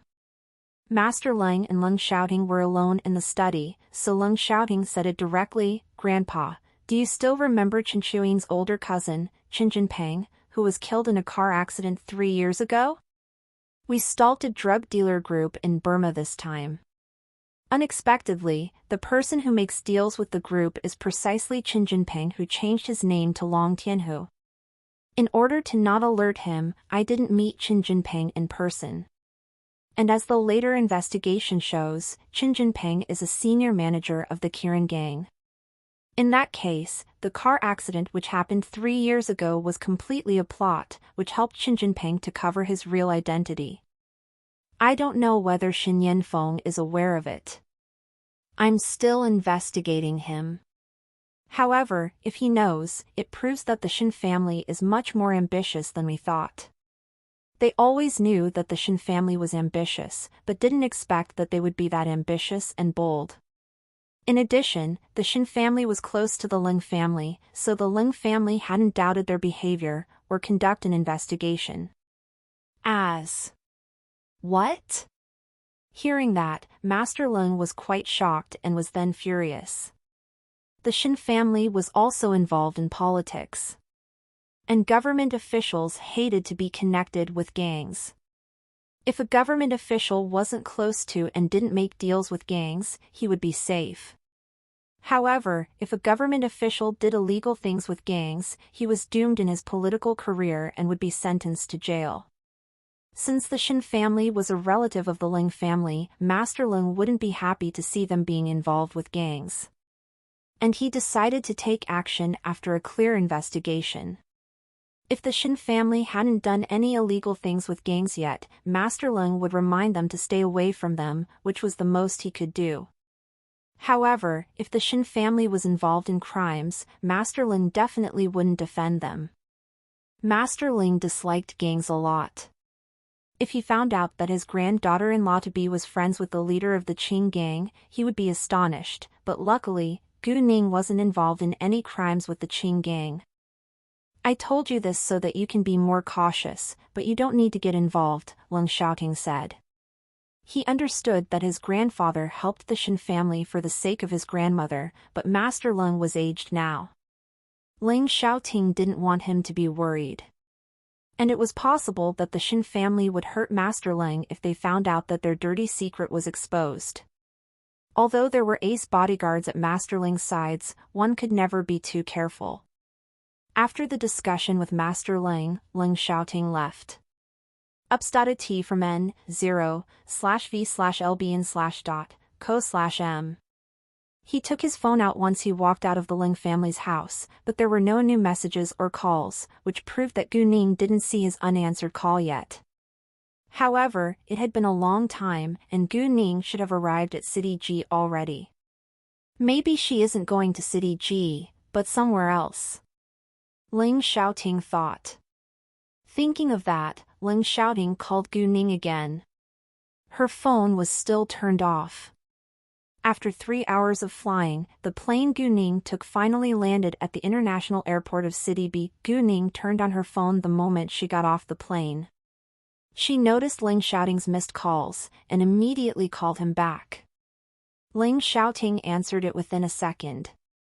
Because he knew that Gu Ning would call him when she turned on her phone, he had held his phone in his hand the entire time. Ning Ning, Ling Xiaoting called her. I was on a plane, and my phone was turned off. The plane just landed, so I called you at once, Gu Ning explained. Where are you now? Ling Xiaoting asked. I heard people found antiques in a small village near City B, and there might is an ancient grave there, so I came here to have a look, Gu Ning said. Hearing that, Ling Xiaoting thought of what they had been through last time and felt nervous. Are you alone? Gu Ning understood why Ling Xiaoting was nervous and comforted him. Don't worry. I'll be careful. And there is only a 1% possibility that what we experienced last time will happen again. If there were moving bodies in every ancient grave, the world would be in chaos. Indeed, if there were moving bodies in every ancient grave, this world would be in chaos already. Grave digging wasn't uncommon, and many archaeological teams would follow the trace left by gravediggers to discover the ancient graves, like this time. As for how the gravediggers found those ancient graves, Gu Ning had no idea, but they certainly had their own skills. Even so, Ling Xiaoting was still worried. However, he also understood that once Gu Ning made up her mind, nobody could stop her. All he had in mind now was to settle his business as soon as possible so that he could meet her. The moment Gu Ning left the arrivals, she heard many people shouting the same name crazily. Lin Xiaowei! Lin Xiaowei! Lin Xiaowei! Seeing the excited group of people, Gu Ning understood that they had to be some Stars fans and be here to pick up their idol. Within seconds, the group of young boys and girls dashed forward, not towards Gu Ning, but the woman next to her. The woman was Lin Xiaowei. The group of crazy fans ran so fast that even the bodyguards couldn't stop them. It was likely a stampede would happen. At that moment, an agonized female voice sounded. Help! Don't step on me! Help! However, those fans were screaming in excitement, and nobody heard the woman's voice calling for help, except Gu Ning. Gu Ning used her jade eyes at once and saw a young girl around 20 years old lying on the ground in pain. There were many stepping on her body and people kept moving forward violently. Gu Ning was mad. She ran forward and knocked the fans away.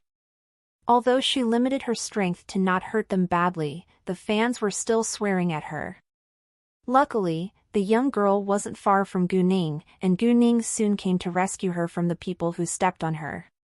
The people were furious that Gu Ning pushed them away. However, when they realized what had happened, they were all shocked and became quiet all of a sudden. Gu Ning seized the young girl's hand and put power into her body without delay. Meanwhile, she glared at the people who had stepped on this poor girl. Call the ambulance now! People were all scared, and a bodyguard took out his phone to call the ambulance. However, the moment that Gu Ning raised her head, a middle-aged man was astonished by her face. Gu Ning looked just like him. He also had a strange feeling which made him want to get closer to Gu Ning. This middle-aged man was precisely Gu Ning's biological father, Tang Yunfan. Tang Yunfan had just come back from a business trip and saw the terrible scene when he walked out of the arrivals lounge. People were all staring at Gu Ning, so Gu Ning wasn't aware that Tang Yunfan was one of them too. How is she? The agent of the female star came over.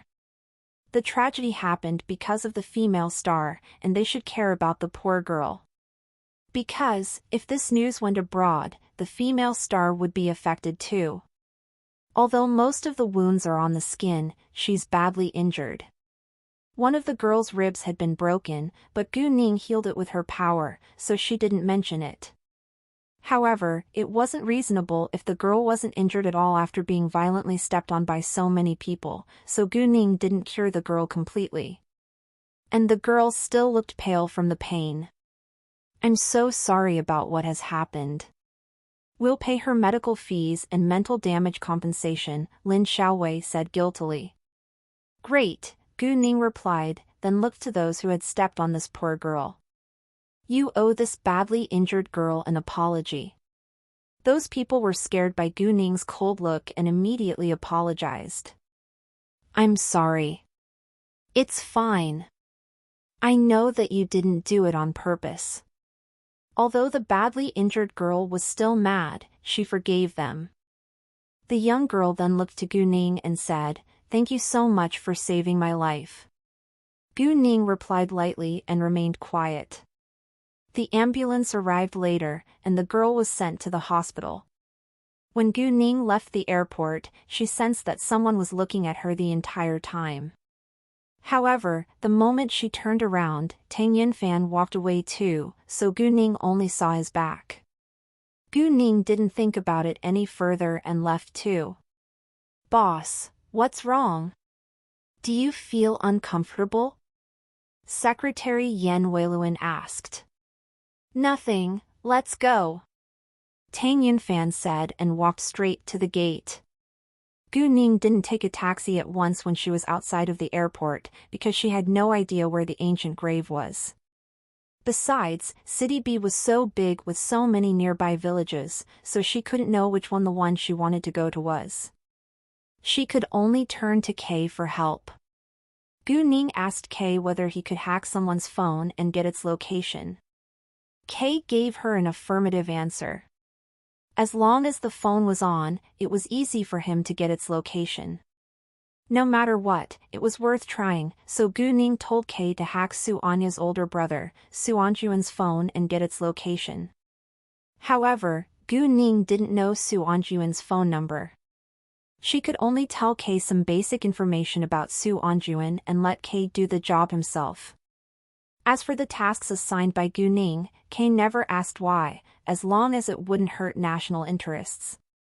A few minutes later, Kay told Gu Ning that Su Anjuan's phone signal wasn't good, so he couldn't get its location for now. Top VL updates on n/o/v/lb/in.com. In that case, Gu Ning couldn't go to find the ancient grave now, but she told Kay to keep an eye on Su Anjuan. Once Kay found out where he was, Kay would tell Gu Ning. Gu Ning decided to visit the antique street in City B. City B was an important municipality, which was the center of this country's economy, transportation, technology, finance, and trade. While Gu Ning went to the antique street, what had happened at the airport went viral on the internet, and Lin Xiaowei received as many compliments as she did criticisms. Some thought that Lin Xiaowei was kind because she offered to pay the injured girl's medical fee and mental damage compensation. She had even taken the injured girl to the hospital in person. However, others believed that Lin Xiaowei was only protecting her own reputation, and it was merely a show. Luckily, more people felt for Lin Xiaowei, because they all knew that fans could sometimes be crazy, and the accident wasn't something that Lin Xiaowei wanted to see. Meanwhile, many people were also surprised by Gu Ning's brave behavior. Jesus! This girl is so awesome. She's able to knock so many people away. Exactly! She's strong and fast, which makes me think of a kung fu master. I bet she is one. You've watched too many TV shows, but I have to admit that this girl is quite skillful. When she says call the ambulance now, she looks so powerful, my body trembled in shock. And her sharp look was very terrifying. She's pretty though. Gu Ning, on the other hand, wasn't aware of and didn't care about those discussions. It took her more than an hour to get to the antique street with a car, even though there were no traffic jams along the way. When she finally arrived, she went to dine in a nearby restaurant before she walked in. The antique street in City B was as big and full of activity as the capital.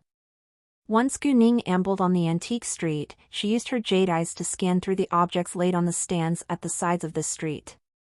Most of them were undoubtedly fake. However, by the time she had walked to the end, she still bought 3 valuable antiques.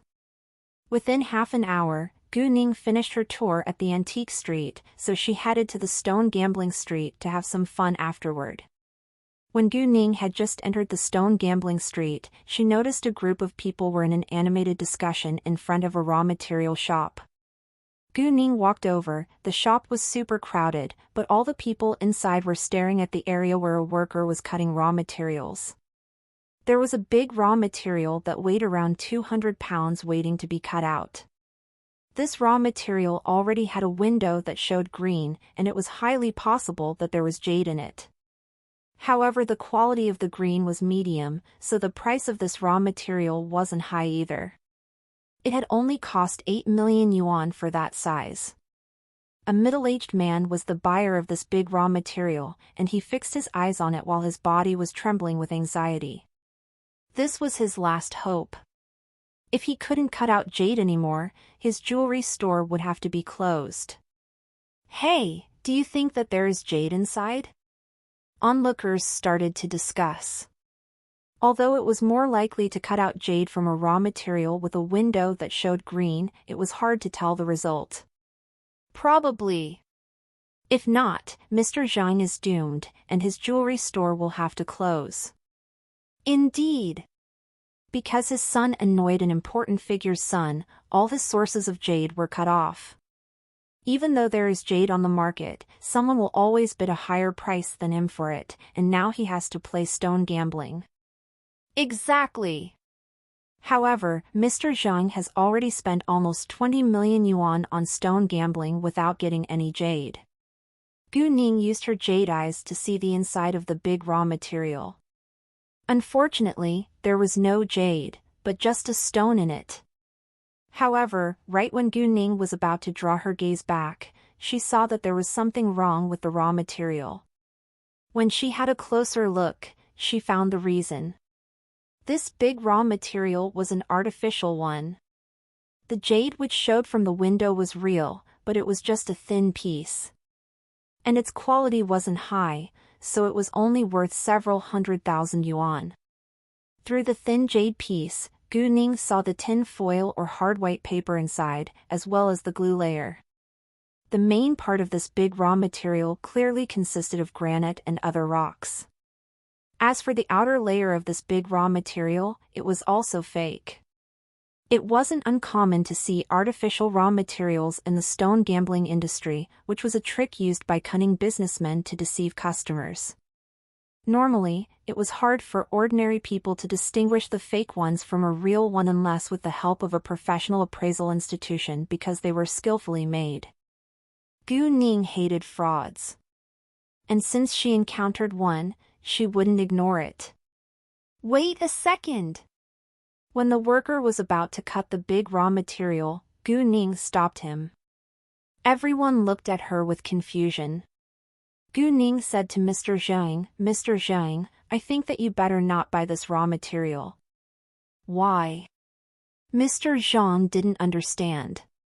However, before Gu Ning could say another word, the boss of this raw material shop, Mr. Yang, opened his mouth and his tone was unkind. "Miss, what do you mean?" Gu Ning looked to him and said calmly, "I think that you know the reason. You better give the money back to Mr. Zhang, otherwise." Gu Ning didn't finish her sentence, but her sneer and meaningful tone revealed everything. The boss of the raw material shop panicked a little. He wasn't sure whether Gu Ning knew the truth, but he refused to admit it. He already paid for this raw material, and there is no reason to regret. Mr. Yang pretended that he didn't understand Gu Ning's meaning. "Oh, what if there is something wrong with this raw material?" Gu Ning sneered. "What? This raw material isn't right?" Everyone was surprised. "Miss, are you serious?" Mr. Zhang asked anxiously. Although he wasn't certain that Gu Ning spoke the truth, he had to be cautious now. Mr. Young, on the other hand, was struck dumb for a second, then he snapped at Gu Ning. "You have no proof." Mr. Young was mad and panicking. How? How is it possible that this young girl found out that this raw material isn't real? Although he didn't know how Gu Ning found out, it was obvious that she'd purposely told everyone in public. Gu Ning stared at Mr. Young and said, "I don't have proof? Why don't we make a bet then?" Mr. Young didn't know what to say. He couldn't bet with Gu Ning because he knew that it was an artificial raw material. Seeing that, most of the people started to believe Gu Ning. Is there something wrong with this raw material? Mr. Young, is this an artificial raw material? Read lat stchers on n/v/l/b/i.cm. Of course not. Mr. Young struggled and said to his worker, "Drive her away. She's crazy." Wait a second, Mr. Young. Since you're confident, why do you refuse to bet? If this raw material is natural, I will pay you 10 million yuan. However, if it's artificial, you give the money back to Mr. Zhang. How about that? Gu Ning said. It sounded like it was to Mr. Yang's advantage. However, only he knew that he was doomed to fail. If his dirty secret was exposed, the reputation of his shop would be ruined, and nobody would ever come to his shop again. Exactly. If you're confident, why don't you bet? Indeed. If you win, you can have 10 million yuan. Mr. Young was so furious that he stared at Gu Ning evilly and questioned. Why do I have to listen to you? Of course you can reject, and then I'll call the police, Gu Ning said. She aimed to uncover his fraud, and she didn't care about what would happen to Mr. Young and his shop afterward. Mr. Young was speechless now and had no idea how to deal with it. Right at this moment, a male voice sounded arrogantly. Step aside. Let me see who dares cause trouble in a shop with the Pan family's support. The minute people heard his voice, they instantly stepped aside and left a wide passage in the middle. A good-looking young man around 22 years old strutted inside. Lord Pan. Since when has he been Mr. Yang's support? Well, I heard the person that Mr. Zhang annoyed is from the Pan family. I don't know whether Lord Pan is Mr. Yang's support, but I'm sure that he is coming here aiming at Mr. Zhang. Gee, it seems Mr. Zhang is really in trouble.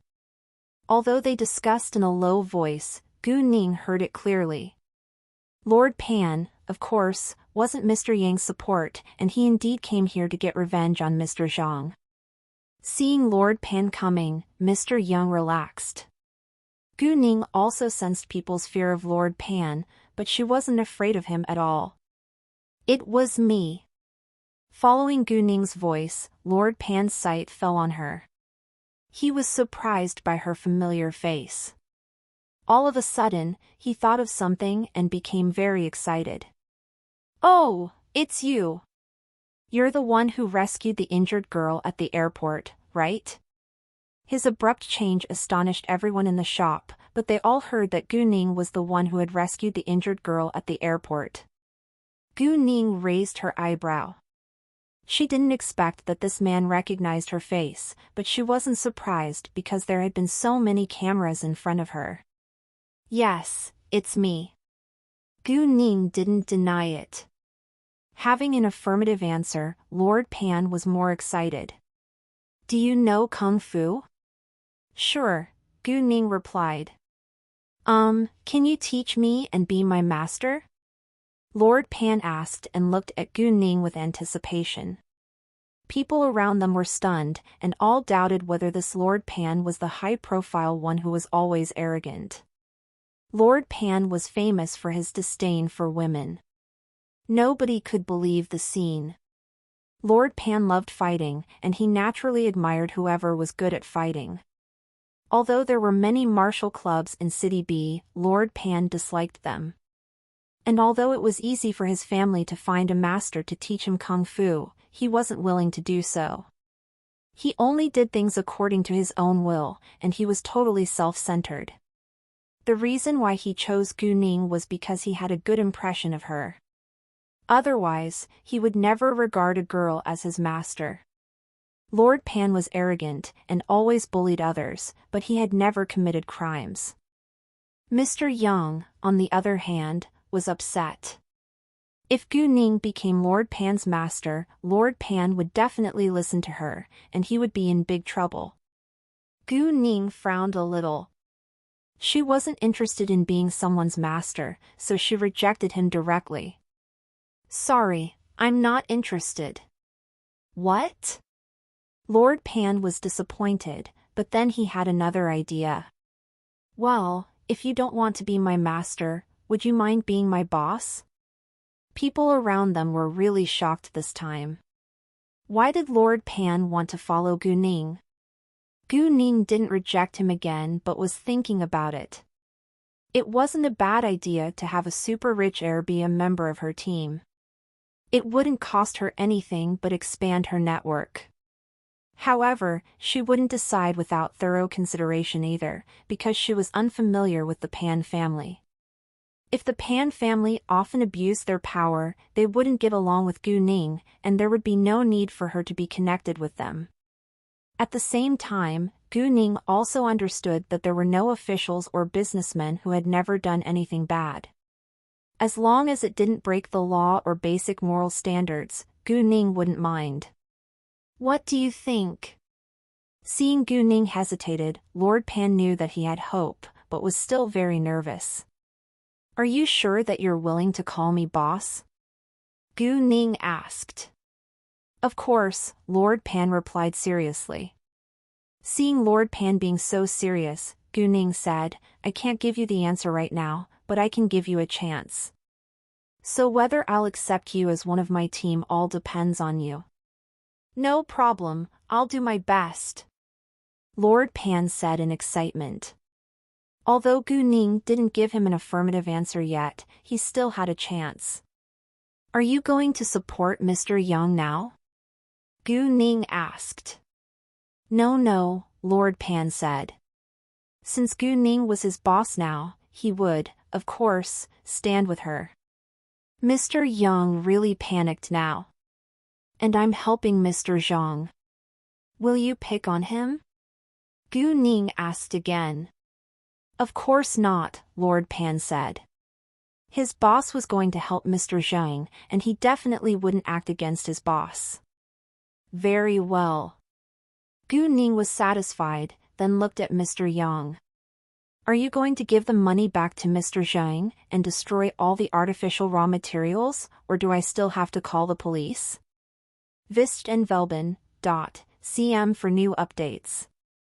"I'll give the money back to Mr. Zhang," Mr. Yang said. No matter what, the reputation of his store was damaged. However, if he was willing to give the money back to Mr. Zhang and destroy all the artificial raw materials, he still had a chance to run his business as usual.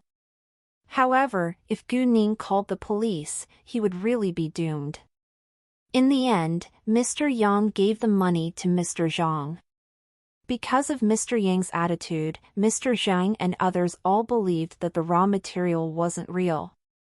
From the beginning to the end, Mr. Zhang also closely watched how the situation developed. After that, Mr. Zhang repeatedly thanked Gu Ning, and he wasn't dumb enough to ask how Gu Ning found out that there was something wrong with the raw material. Even though Lord Pan wouldn't cause Mr. Zhang any trouble, Mr. Zhang couldn't find any source of jade in a short time. Therefore, Gu Ning talked to him in private and told him that she had a relative who had a jade provider. If he needed it, she could help him. In actual fact, Gu Ning was making a deal for herself. What Gu Ning offered was exactly what Mr. Zhang was badly in need of. He was thrilled and thanked Gu Ning again. Gu Ning then gave Mr. Zhang Xingpeng's phone number and the name of the company. Hearing that the company was colorful jade provider, Mr. Zheng was very relieved, because the company was quite famous in the jade industry. Boss, would you mind having a meal with me? When Gu Ning and Lord Pan were alone, Lord Pan seized the chance to please Gu Ning. I just had a meal, Gu Ning said. She wasn't turning Lord Pan down on purpose, but she did have a meal an hour ago. Let me buy you a cup of coffee then, Lord Pan said. I need to continue stone gambling. Gu Ning rejected him again. Stone gambling? Boss, do you play it too? Lord Pan was surprised. If he had known Gu Ning's achievements, he wouldn't have been so surprised. Yes, Gu Ning said lightly. Now, Lord Pan admired Gu Ning more. He followed Gu Ning walking into another raw material store. The moment its owner noticed Lord Pan, he fawned on him at once. Oh, isn't this Lord Pan? Please come on in and have a look. I can give you 30% off. Lord Pan didn't know much about stone gambling, but he enjoyed it because it was exciting, so he came to this stone gambling street often. And all the owners of the raw material shops on the street knew Lord Pan. Sure. Lord Pan became arrogant again before others. He followed behind Gu Ning but had no intention to buy raw materials himself. Gu Ning focused on the pile of raw materials before her for a few seconds, then walked over and picked up one the size of a football. There was medium-high-level jade in it. Get a cart now, Gu Ning naturally gave Lord Pan an order. No problem. Facing Gu Ning, Lord Pan immediately put on a smile and went to fetch a cart. The scene shocked many people who had known Lord Pan for a long time, and none of them could believe their eyes. Who is this young girl? Why is Lord Pan listening to her? Is she Lord Pan's girlfriend? Impossible. Lord Pan has had many girls, but those girls were like female servants when they were with Lord Pan, and Lord Pan never treated them gently, let alone smiled at them. Is this girl special to Lord Pan? Or is Lord Pan scared of this girl? Everyone around them had the same thoughts, but Lord Pan didn't care at all, because Gu Ning occupied his mind. Boss, is there jade inside? Lord Pan asked. When people heard Lord Pan call this young girl boss, they were truly shocked. However, no matter how curious they were, nobody dared to ask Lord Pan. The Pan family wasn't ranked on the top 10 richest list in City B, but it was a well-known super-rich family. City B was the center of finance, and only an affluent family with billions or dozens of billions of yuan in wealth could be called a real super-rich family. A common super-rich family normally had over 1 billion yuan in assets. As for those families with only hundreds of millions of yuan in wealth, they were hardly super-rich families. Of course, there were many rich people with hundreds of millions of yuan in wealth in City B, but it wasn't common to see a billionaire. We'll know when we cut it. Gu Ning wouldn't give him an affirmative answer before the raw material was cut open. Later, Gu Ning chose another 2 raw materials with jade inside.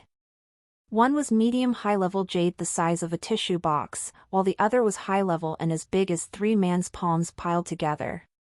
And 2/3 of the 2 raw materials was jade. Lord Pan was surprised by Gu Ning's speed of picking up raw materials. Boss, are you just randomly choosing? I have my instinct, Gu Ning said. What? Lord Pan didn't think that instinct was reliable. Even though Lord Pan thought that Gu Ning knew nothing about stone gambling, he still admired her as always. Gu Ning only took 3 raw materials with jade inside, and she was kind enough to leave the rest for the owner of the shop to run his business. With the help of Lord Pan, Gu Ning got 30% off when she paid the bill. Even though Gu Ning didn't lack money, it felt good when you could get a discount. Miss, do you want to cut them out? The owner of the shop asked.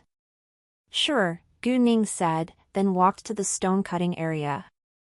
No customers were cutting raw materials, so the 2 machines were both available. Gu Ning told the two stonecutters to cut the two raw materials with medium high-level jade inside first. Once the machine started to work, people in the shop quickly surrounded the area. Everyone was nervously staring at the raw materials which were being cut, including Lord Pan. Gu Ning was the only one who stayed calm. "Boss, shouldn't you be nervous?" Lord Pan saw Gu Ning being so calm and asked with curiosity. "I'm not," Gu Ning said. Lord Pan admired Gu Ning's outstanding psychological quality once more. Before long, the green showed. People all looked at Gu Ning with envy or jealousy, but Gu Ning still remained calm. Lord Pan, on the other hand, was astonished by Gu Ning's accurate instinct. He also understood that luck was very important in stone gambling. However, Gu Ning still remained calm and didn't seem excited at all. "Boss, aren't you happy?" Lord Pan asked puzzledly. "Of course I am." Gu Ning gave him a perfunctory answer. She wasn't unhappy but was used to it, and she had already known that there was jade in it. Lord Pan felt that it was very strange that Gu Ning didn't show any happiness if she was really happy. Read latest chapters at n/velbi.co/m. Did she already know? Lord Pan thought to himself, but he didn't take it seriously, even though it was precisely the truth. "It could be just a thin layer," someone said with jealousy. Seeing the green, many people would be green with envy too. "Miss, I'm willing to pay 50,000 yuan for this raw material. Although the green shows a little, it could only be a thin layer and the raw material would be a waste. However, if you sell it to me, you can at least make 50,000 yuan, a middle-aged man in a suit said to Gu Ning. When Gu Ning heard it, she remembered that someone had said the same thing to her when she had cut out jade the first time. "Sorry, if you want to buy it, you have to wait until the end. And the most generous buyer will get the jade," Gu Ning said. Since Gu Ning said so, the middle-aged man could only wait. The stonecutter kept cutting. And at the same time, the other stonecutter told them that green showed. "Jesus! This young girl is so lucky. Both of her raw materials show green. Is it possible that the third one will show green too?" "Probably." People were more surprised and looked at Gu Ning with greater jealousy, while Gu Ning still remained calm. "Boss, you're so awesome." Lord Pan couldn't admire Gu Ning more now, and he believed that he had made the right decision to follow Gu Ning's lead. Within minutes, the first jade was fully cut out. "Oh my! It's medium high-level jade of the glutinous rice type," the stonecutter raised his voice in excitement. His hands were trembling slightly. It was hard to cut out jade, and normally he could only cut out dozens of pieces of jade in a year. It was rare to see jade above the medium level. "What? Glutinous rice type. It must be worth at least 30 million yuan. Jesus! It's a fortune. Boss, you're so awesome."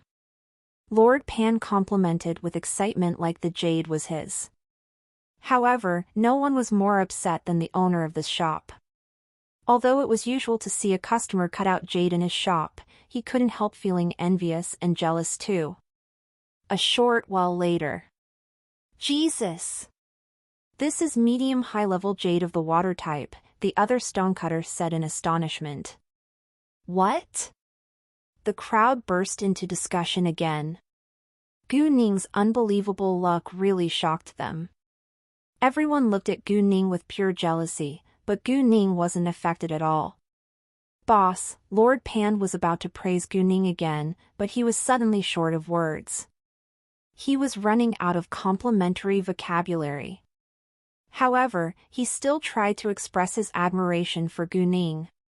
"Well, I honestly don't know what else I can say, but boss, you're really awesome." Gu Ning was amused. "All right, I know that I'm awesome, so you can stop flattering me." Hearing their small talk, many people around them thought that Gu Ning was being too proud, even though they all had to admit that she was really incredible. Lord Pan, on the other hand, loved Gu Ning's character. Before long, someone bid for the first jade of the glutinous rice type. 10 million yuan. 11 million yuan.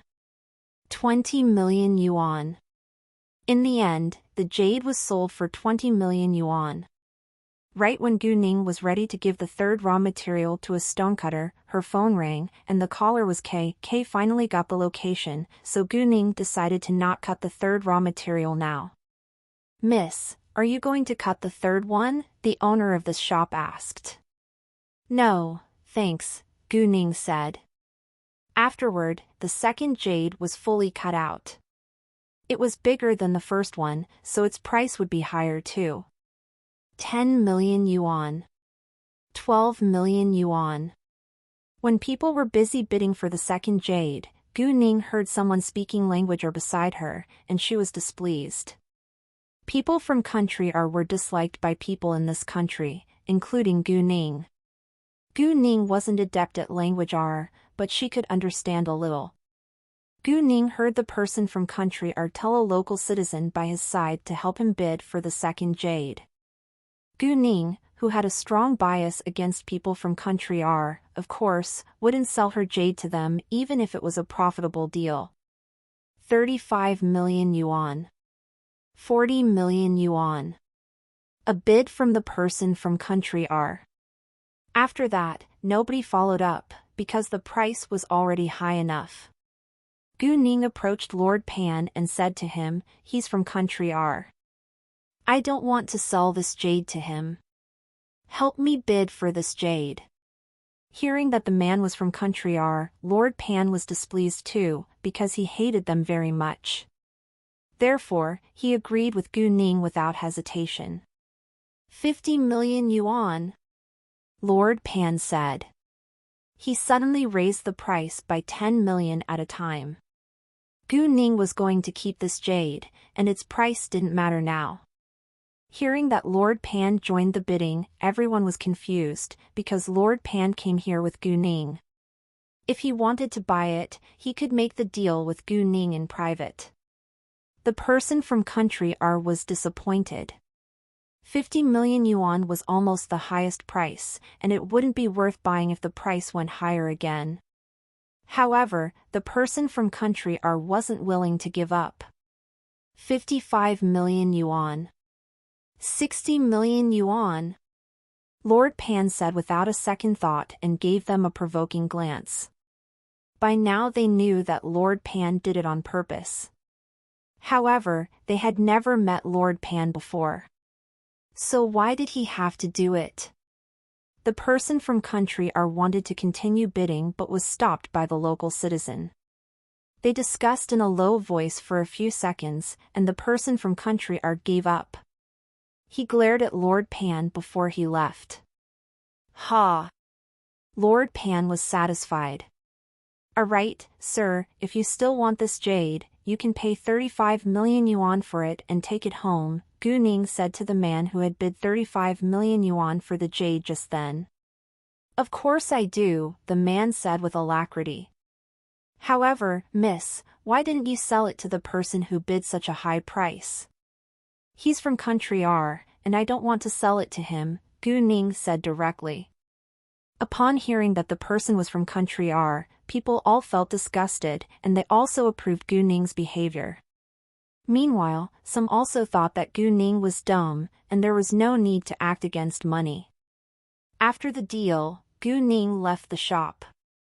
"I have something else to deal with. So it's time to say goodbye," Gu Ning said to Lord Pan. "What?" Lord Pan was reluctant to leave. He still wanted to invite her to join him for a meal later. "Where are you leaving for?" "I can send you there." "My car is right outside," Lord Pan said. "You updates tnval/buy.com. "No, thanks," Gu Ning rejected him. "Oh, I still don't know your name yet." "I'm Pan Zirwei, by the way." Since you're my boss now, shouldn't you give me your phone number so that I can contact you? Pan Zirwei said.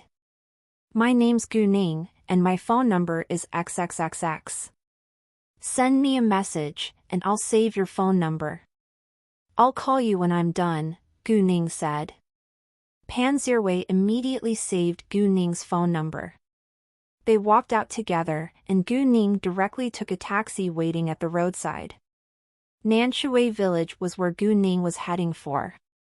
It was 23 kilometers away from the south exit of City B, but there was no need to drive on the expressway. On the way, Gu Ning received Tang Haifeng's call.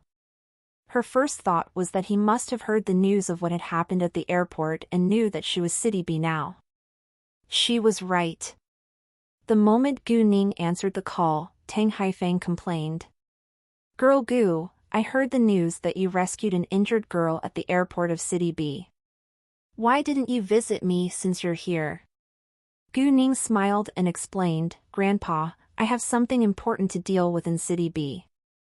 I promise that I'll visit you once it's done. What important thing? Do you need me to help you? Just say it, Tang Haifeng said. Thanks, Grandpa, but I can handle it alone, Gu Ning said. If she could deal with on her own, she wouldn't bother others. However, if she needed Tang Haifeng's support, she wouldn't hesitate to call him either. She maintained a close relationship with Tang Haifeng to expand her network, so she wouldn't waste it. Fine, but don't hesitate to let me know if you need my help. Oh, I've prepared a red envelope for you. Don't forget to visit me. Tang Haifeng said and used the red envelope as the bait. Haha, Gu Ning snorted with laughter, but she still cooperated with Tang Haifeng and acted greedy. Of course I'll come visit you for the red envelope. Oh, so if I didn't prepare a red envelope for you, you wouldn't visit me then, right? Tang Haifeng pretended to be mad. Of course not. Even if there is no red envelope, I'll still visit you. I can eat and drink in your house anyway, Gu Ning joked. Ha ha. Tang Haifeng was amused. Just after Tang Haifeng hung up the call with Gu Ning, Tang Jiakai came home. Seeing Tang Haifeng being so happy, he asked with curiosity, Grandpa, why are you so happy? Girl Gu is in City B now, but she's busy, so she'll visit me once she's free, Tang Haifeng said. He was even happier to hear that Gu Ning came to City B than that his grandson came home. Tang Jiakai was also excited because he was very curious about Gu Ning, who was his grandfather's new granddaughter and closely resembled his uncle. Grandpa, please invite her to visit us at home. I really want to meet the girl. Tang Jiakai said in excitement. Nanshui Village was now a resort. Originally, it had been an orchard with a total area of 165 acres. Later, it gradually developed into a folklore resort with farmhouse features, including catering, accommodation, entertainment, and other secondary services. Other than an orchard, there was also a temple from the Tang dynasty. People might go there to wish for good luck. And there was a reservoir the size of a football field too. Tourists could fish or sail on boats there. Suanjuan's location was in Nanshui Village, but not in the entertainment area.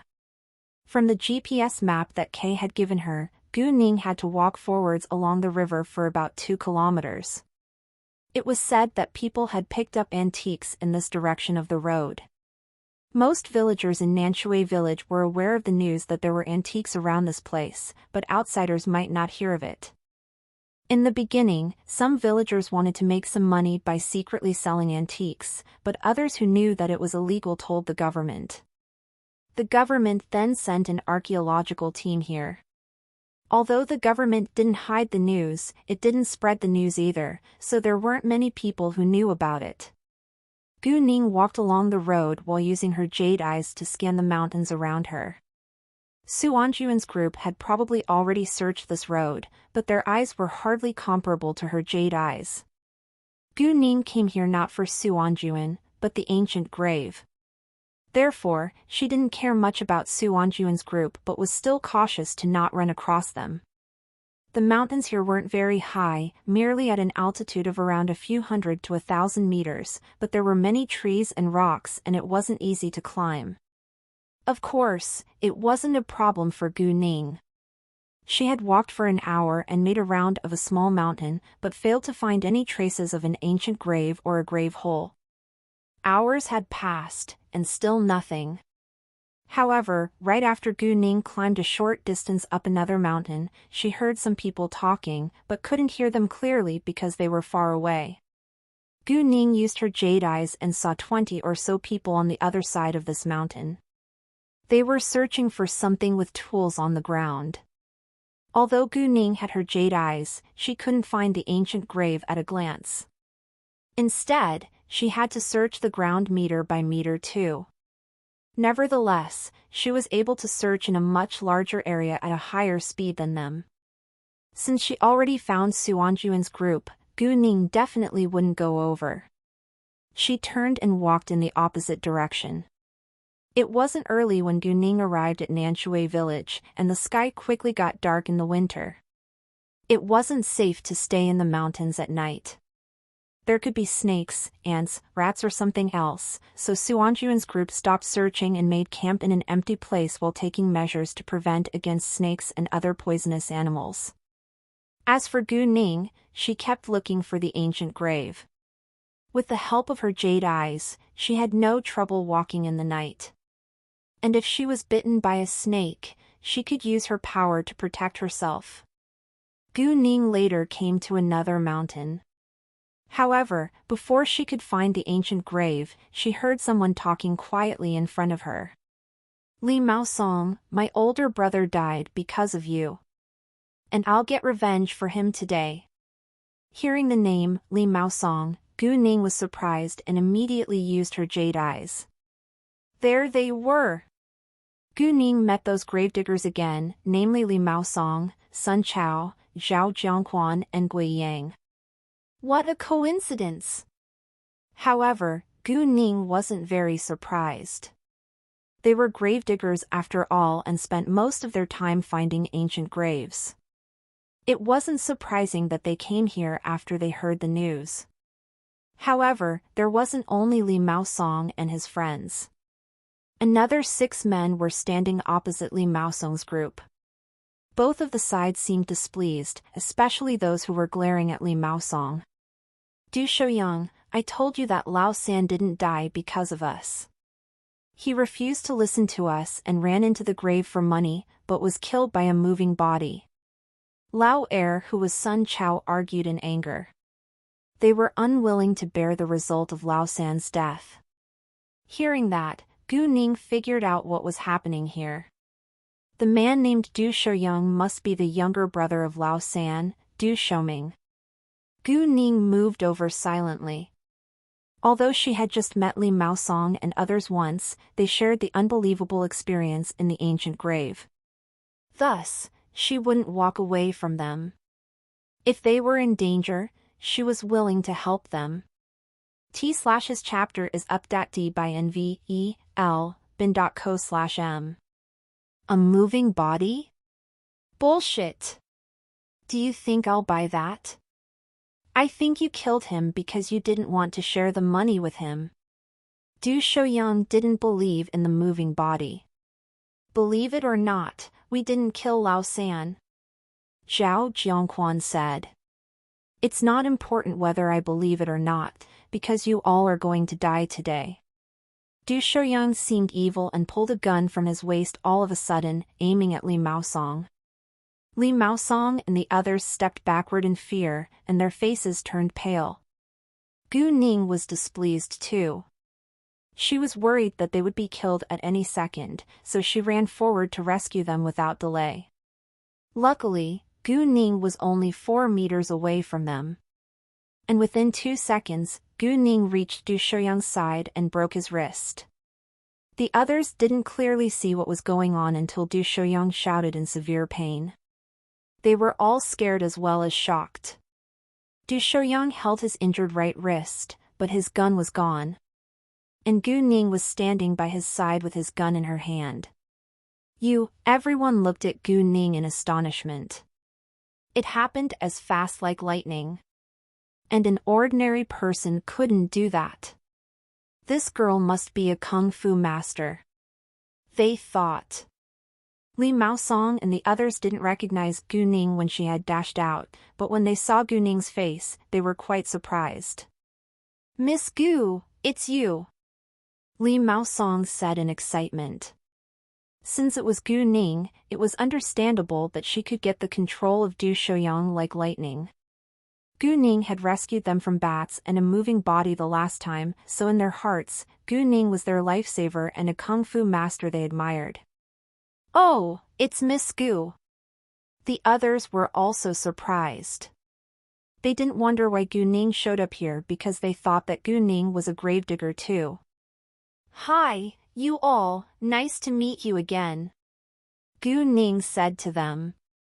Li Maosong and Sun Chao were even older than her mother, while Zhao Jiangquan and Gui Yang were younger than 30 years old. Du Shouyang panicked a little after he found out that Li Maosong and the others knew Gu Ning, and Gu Ning was able to grab his gun away in seconds. Gu Ning coldly glanced at Du Shouyang's group, and she had a natural air of power, which terrified them. Gu Ning's sight fell on Du Shouyang. Just because you don't believe that there is a moving body in this world doesn't mean that there isn't. Your older brother really was killed by a moving body. I saw it with my own eyes. Du Shouyang still refused to believe it. You're a member of their group, so you naturally will defend them. Not only Du Shouyang, but the others who were with him didn't believe it either. It was quite understandable because it was very hard for modern people to believe in ghosts and monsters. Since they didn't believe it, Gu Ning had no plan to explain further. However, she stared at Du Shouyang icily and warned him. "It's up to you whether you believe it or not. However, if you dare to hurt Li Maosong and his friends, I'll throw you into jail and you'll stay there forever." Meeting Gu Ning's sharp gaze, Du Shouyang's body trembled in fear, and he could hardly breathe.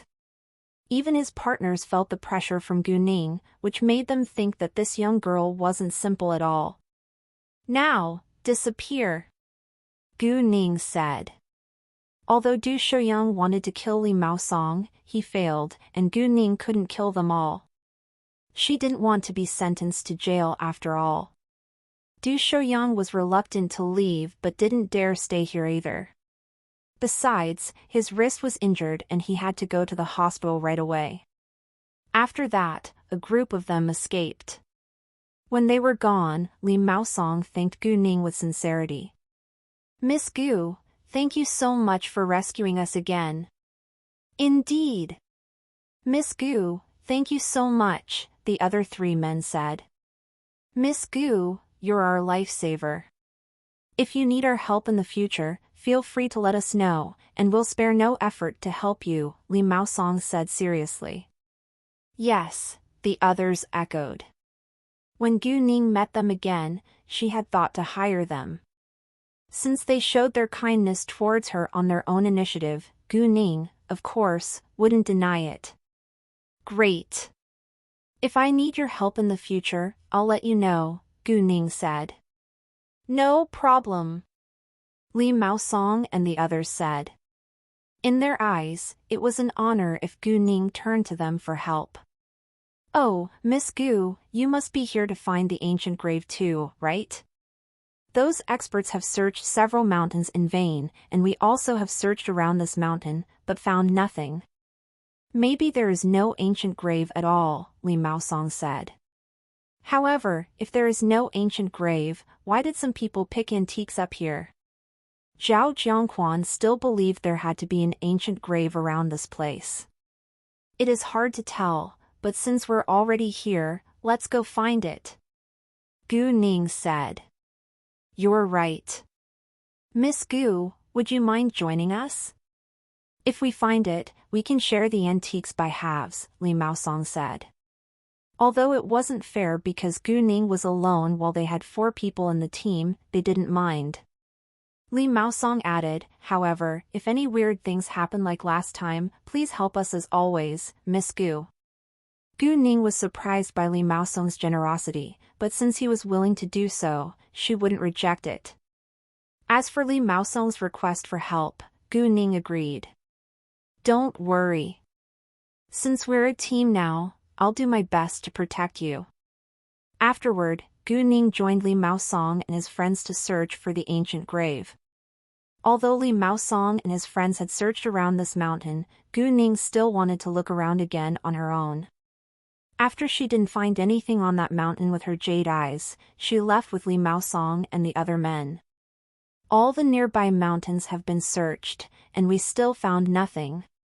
Maybe the ancient grave is in a farther mountain, Zhao Jiangquan said. If we still can't find it, the antiques could have been dug out already by others before us, Guiyang said. He seemed upset because they had encountered such situations many times before. Do you have a map? Gu Ning asked. Sure, Sun Chao said. He took out the map and a picture at once. This is the map, and this is the full view of Nanshui village we took from a plane when we came here. Gu Ning checked the map and the picture. Zhao Jiangquan immediately used the flashlight of his phone to light for Gu Ning. Even though Gu Ning didn't need it, she didn't say anything in order to not expose her secret. She looked at the picture first. There were some mountains which were marked with red spots on it, which meant they had already searched for them. And those mountains without red spots were far away from Nanshui village. After a while, a place attracted Gu Ning's attention. It was the temple of Nanshui village. Somehow, Gu Ning had a feeling that the ancient grave could be under the temple. Well, since we're going to search for the ancient grave, why don't we have a look in the temple? Gu Ning said. The temple? Nobody thought that the ancient grave could be in the temple because the temple was located right beside the village. Besides, people picked antiques up in the opposite direction of the temple, so nobody had searched it. However, since Gu Ning proposed to give it a try, Li Maosong and the others would follow her without a doubt. Then, the group of them walked to the temple together. Even though Gu Ning had the sense that the ancient grave could be around the temple, she wasn't completely sure. Therefore, she used her jade eyes along the way while they walked towards it. It took them nearly 2 hours of walking before they finally got there. It was 9 p.m., which was a great time for gravediggers to start to work. The temple was built at an altitude of 200 meters, halfway to the top of the mountain. Except for the stairs which were the only access to the temple, there were only trees around it. Normally, graves were in flat ground or low mountains, so gravediggers seldom climbed so high to search for an ancient grave. Gu Ning and the others climbed the mountain, searching for the ancient grave. Half an hour later, when they were only 10 meters away from the temple, they smelled the disgusting stench of a corpse. Gu Ning used her jade eyes looking in the direction of the acrid smell. There was a large piece of rock 20 meters away from them, and a half-rotten body was lying right under it. Most of it was covered by small scattered rocks. The body was dressed in a common style. It wasn't a monk, but it could be a tourist. Read latest OVLS at nv/e/l/by.com.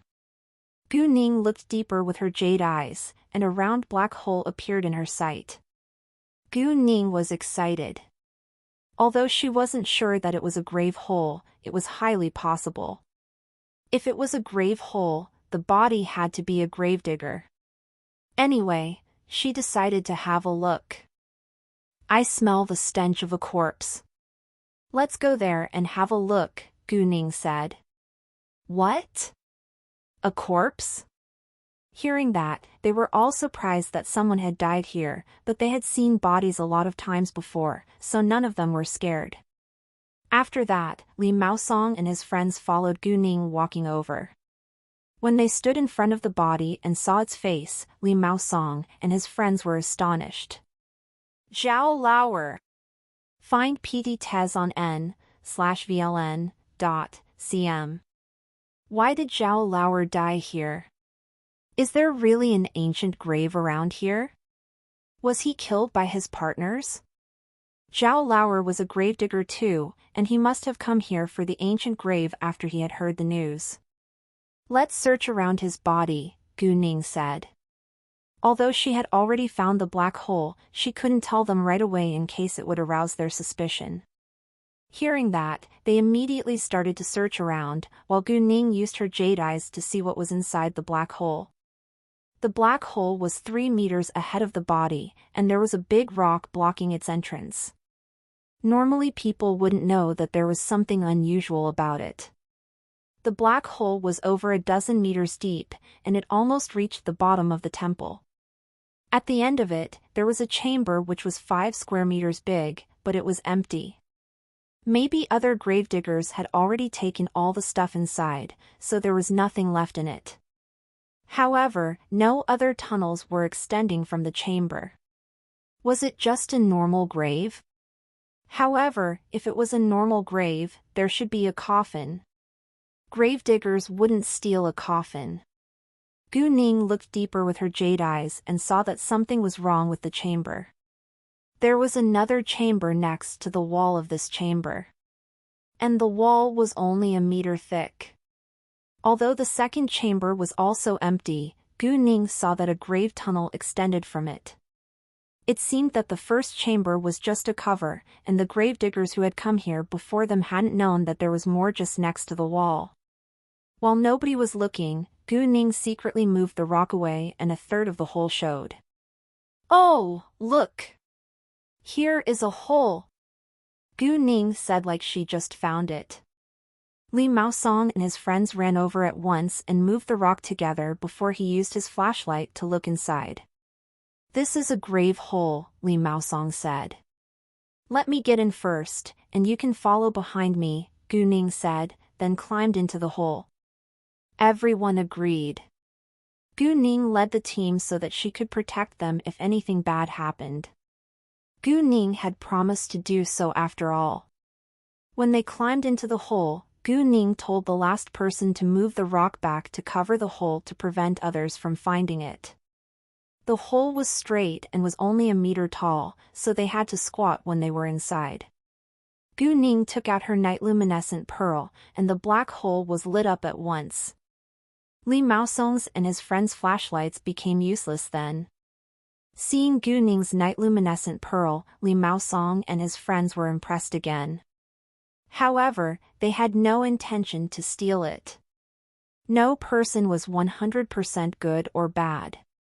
It was illegal that they dug ancient graves, and it showed that they weren't good people, but they wouldn't murder others and knew how to be grateful. In that case, they were good people to some extent. It all went well as they walked to the chamber, but there was no tunnel ahead. Well, there is no tunnel? Isn't this a grave? Li Maosong and his friends were quite disappointed. Gu Ning used her jade eyes and saw nothing dangerous in the second chamber behind the wall, so she asked Li Maosong and his friends, "Do you trust me?" "I have an idea." They were struck dumb for a second, but they all knew that Gu Ning was talking about this grave. No matter what Gu Ning was going to do, they would follow her. "Miss Gu, I'm willing to follow your lead no matter what you're going to do next," Li Maosong said. They now all regarded Gu Ning as their leader, and they would follow her lead even if it was risky. "Me too," the other 3 men echoed. "Very well." Gu Ning was satisfied. She then pointed at the wall before them. "Dig through that wall." "No problem." They didn't ask why, but took out tools and started to dig without delay. The 4 men were divided into 2 shifts to dig through the wall. At the same time, Leng Xiaoting called Gu Ning when he was free, but no one answered. Leng Xiaoting thought that Gu Ning must have gone to find the ancient grave, and he was worried. However, all he could do was wait until Gu Ning called him back.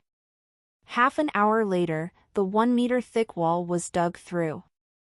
Li Maosong and his friends were very surprised when they discovered the second chamber.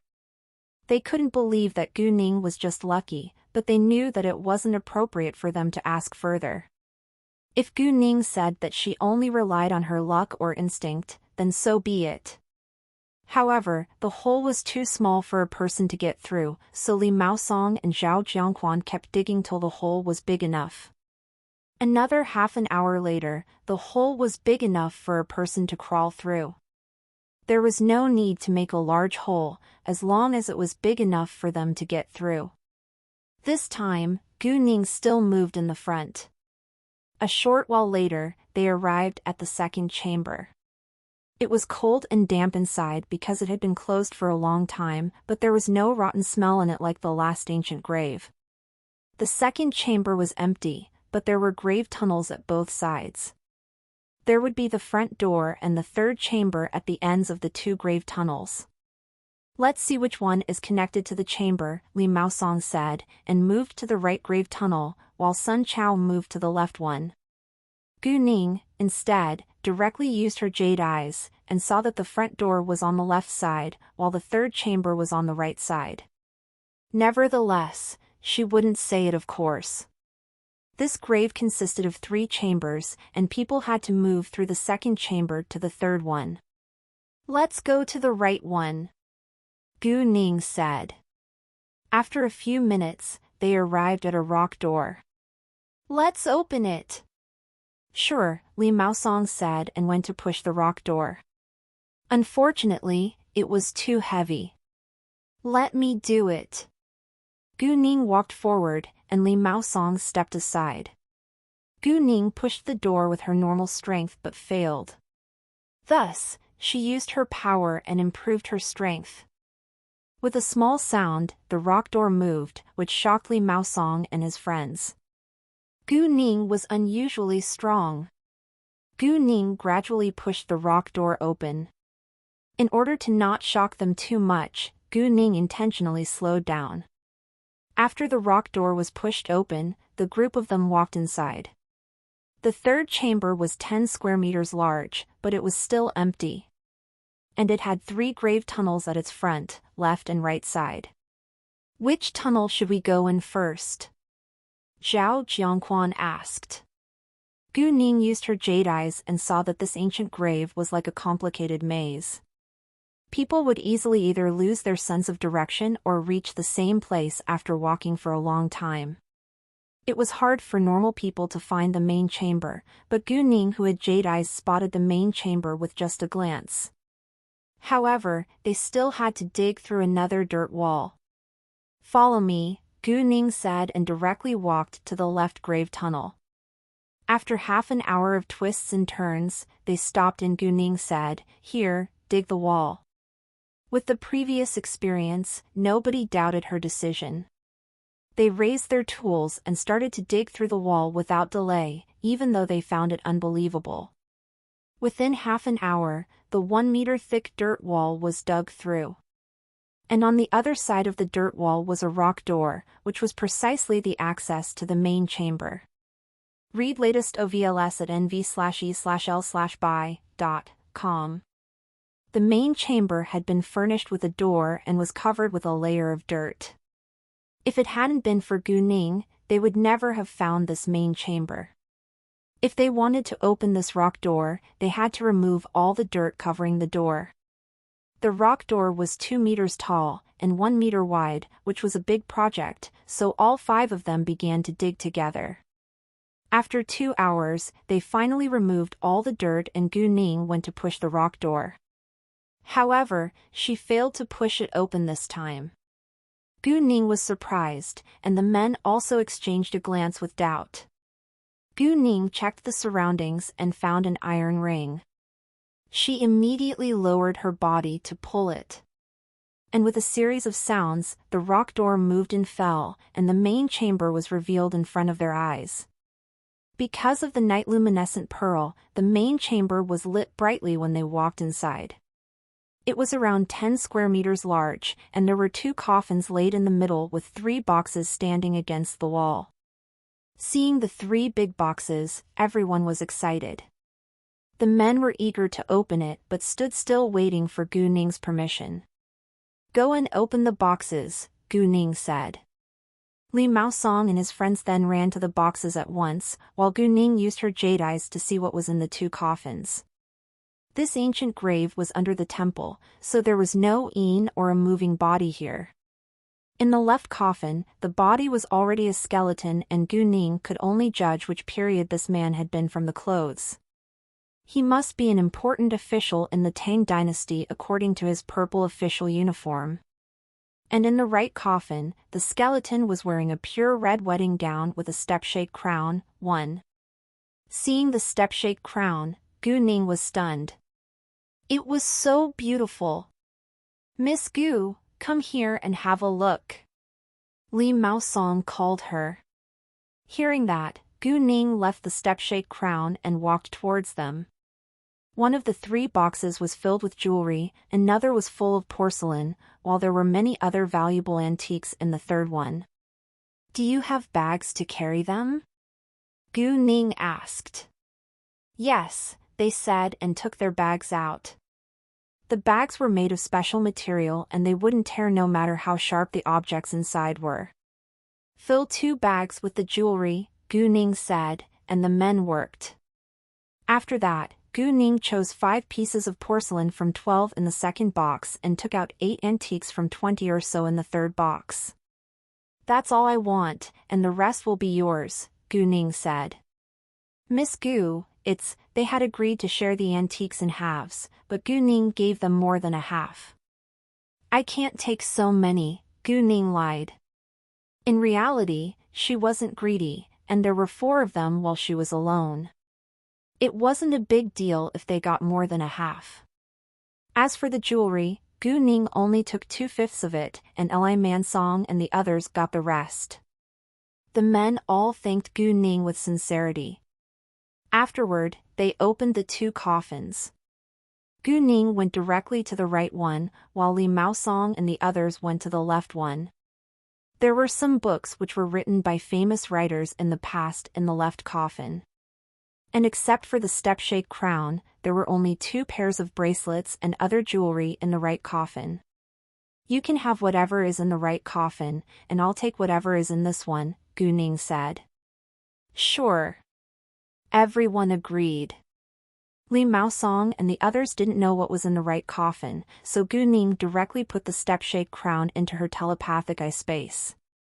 She then put her share of the antiques into a box and fastened it with ropes. Zhao Jiangquan proposed to help Gu Ning carry the box, but he failed because it was too heavy. However, even if he was able to move it, Gu Ning wouldn't bother him because they all had heavy bags to carry.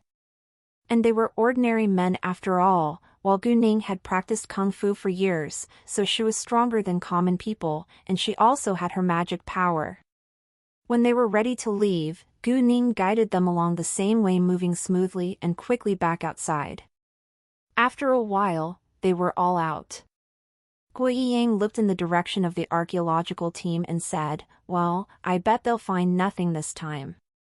"Yeah, they've searched for a week already."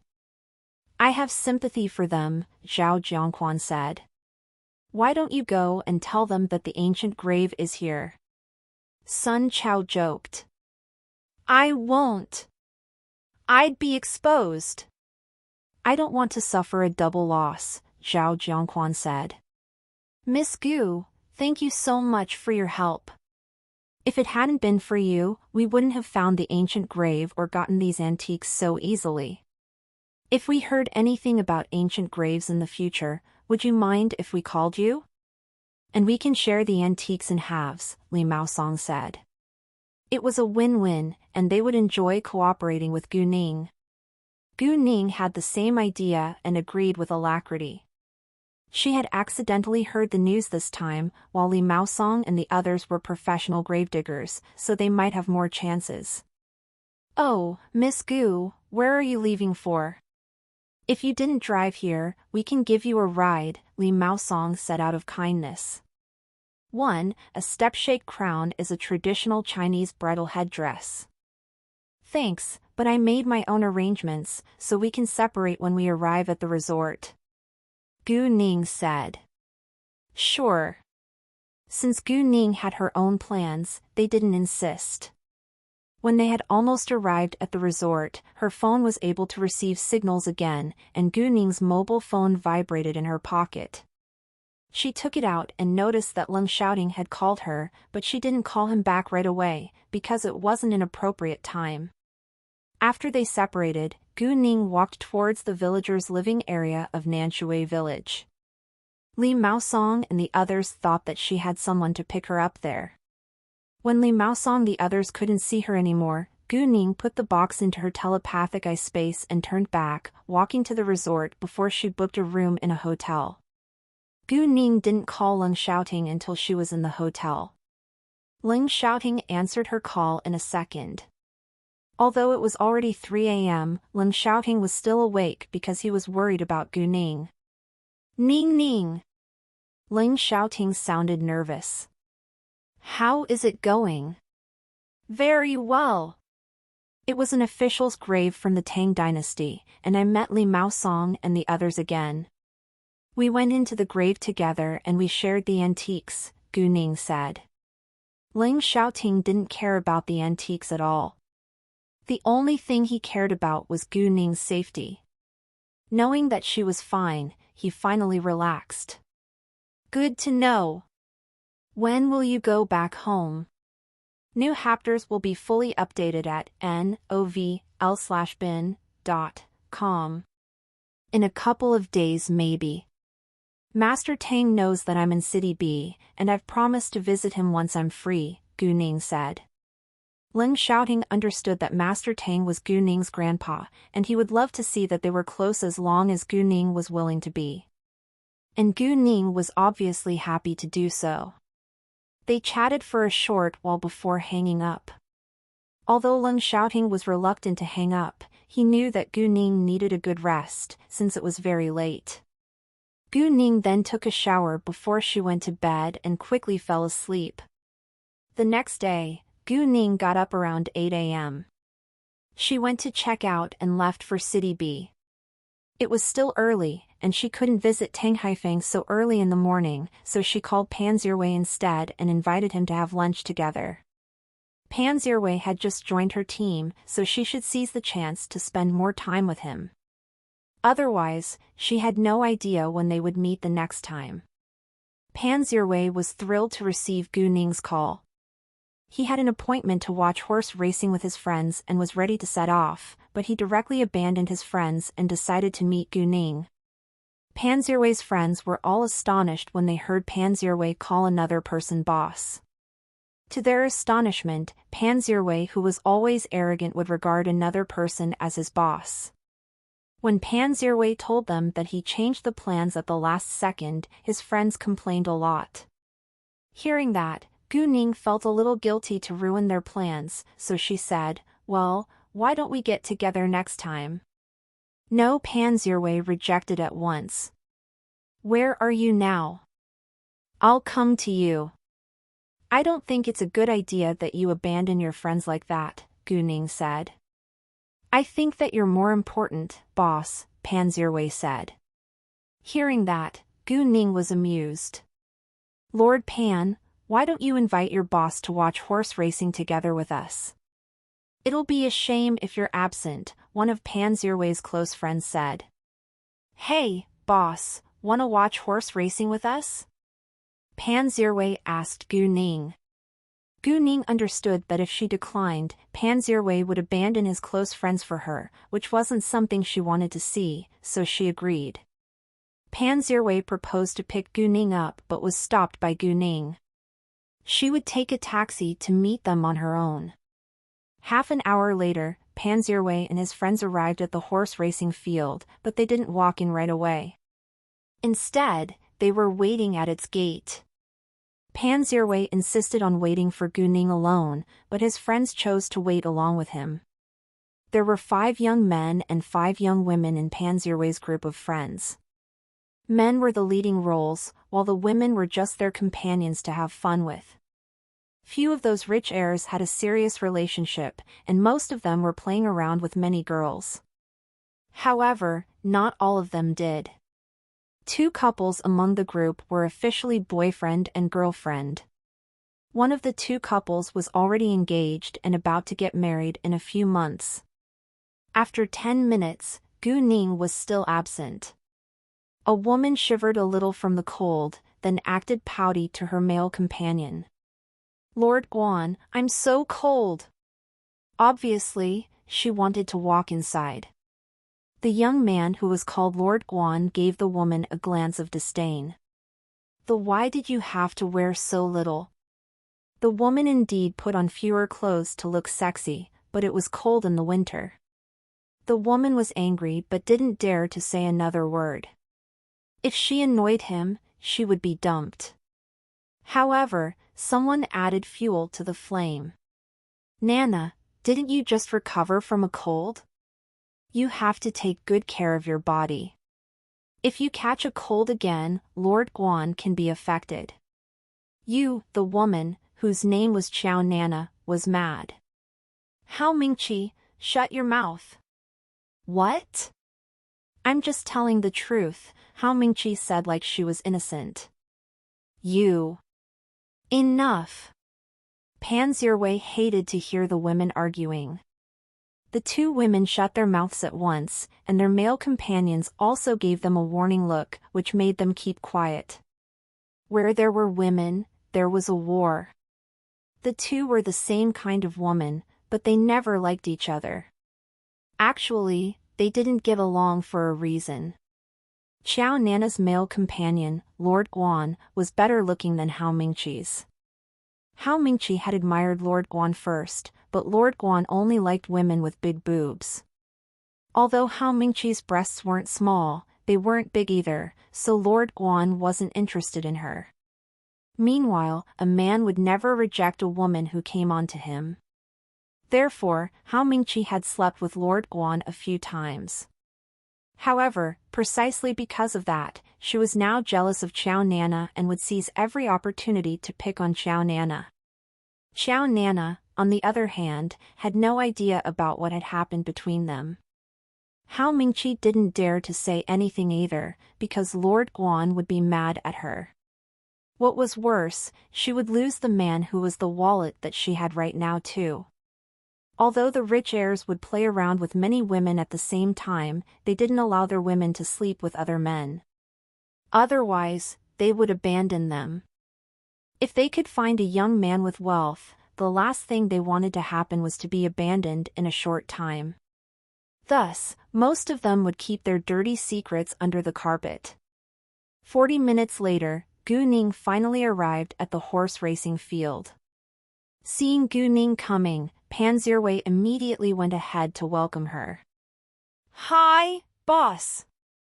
When everyone found out that Pan Zhiwei's boss was a young girl, they were all shocked. They had thought that Pan Zhiwei's boss would be a strong, grown-up man. Unexpectedly. Jesus! Did the hell freeze over? Or did Lord Pan get possessed by a ghost? None of Pan Zhiwei's friends could believe their eyes or ears. "Hey, boss, come here and let me introduce you. This is Zhou Guangrui, Guanbin, Gao Yongkang and Hu Hao. They're all my close friends." Pan Zhiwei introduces his friends to Gu Ning. Then he turned to the group of his friends. "What are you looking at? This is our boss." Gu Ning was surprised. Since when did she become his friend's boss all of a sudden? Zhou Guangrui and the others were stunned. It was insane for them to call a girl boss. "Why do they need to call me boss?"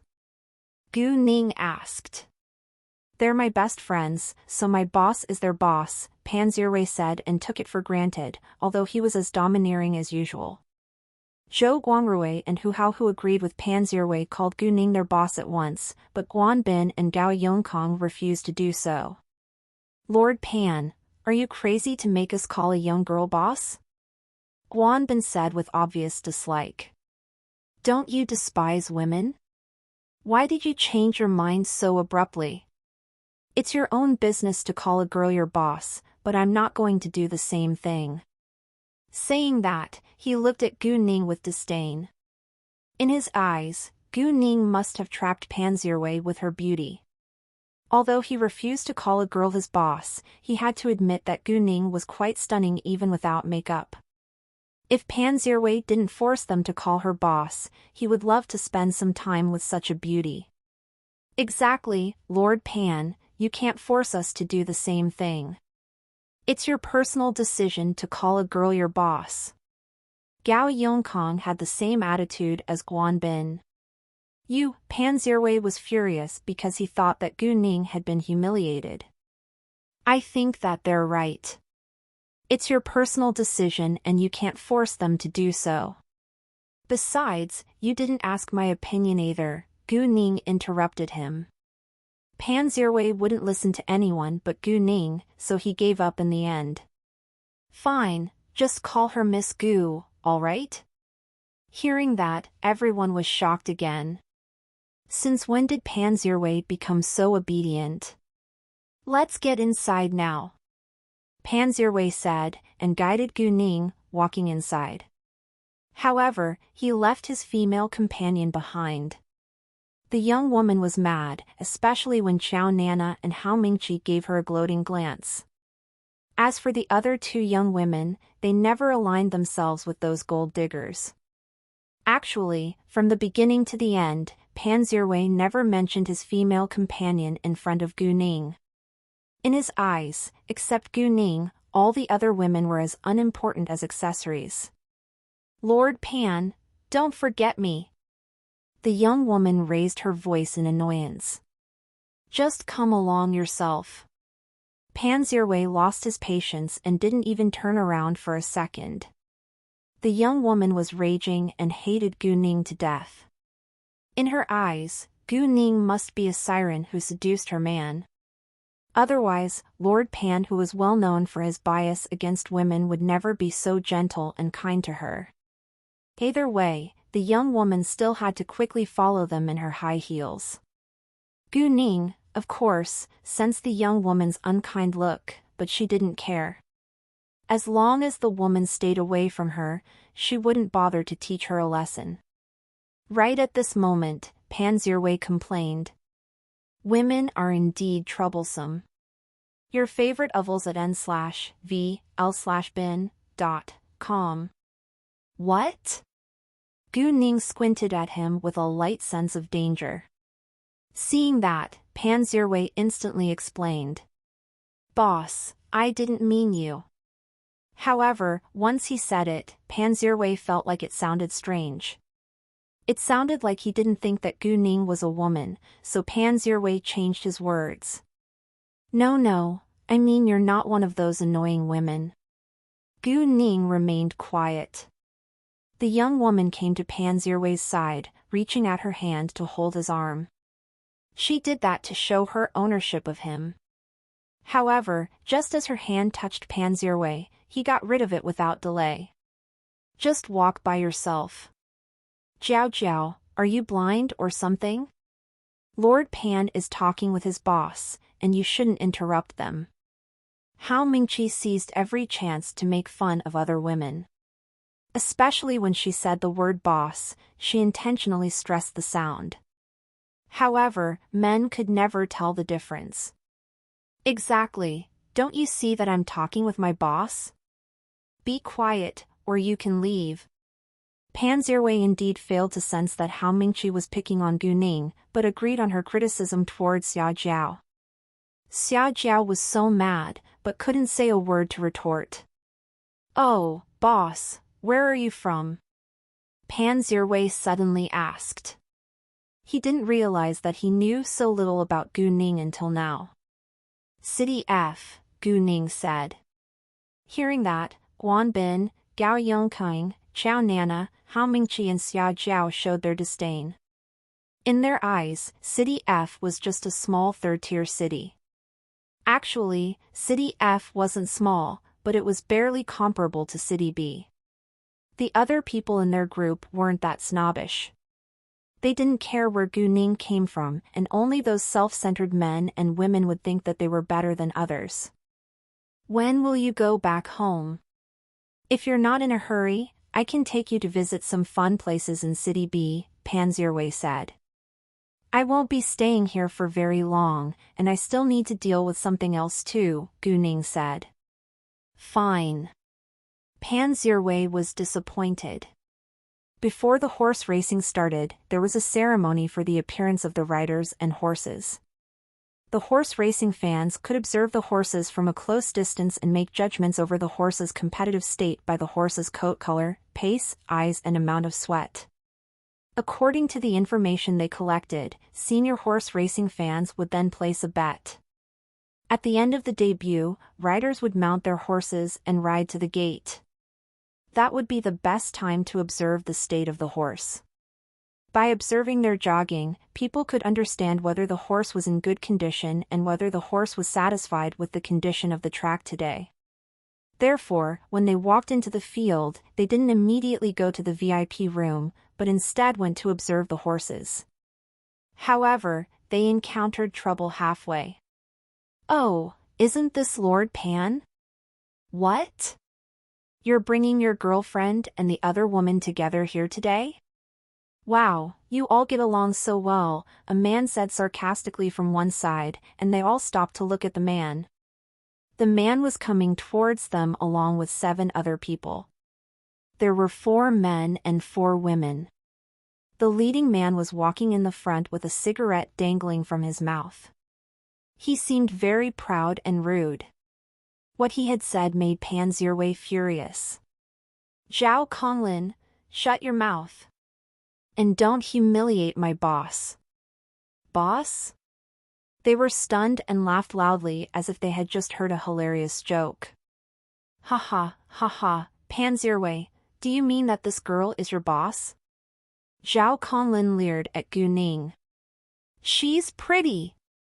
I bet that she's your boss in bed, right?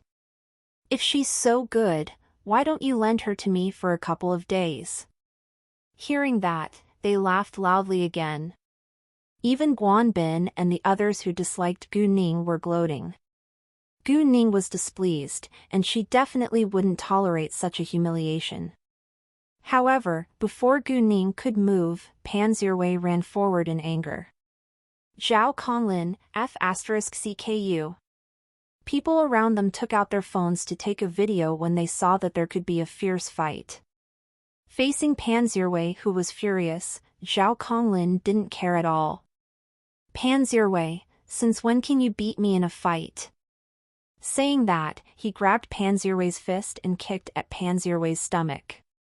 Pan Zirwei wasn't weak, and turned his body to avoid Zhao Konglin's foot.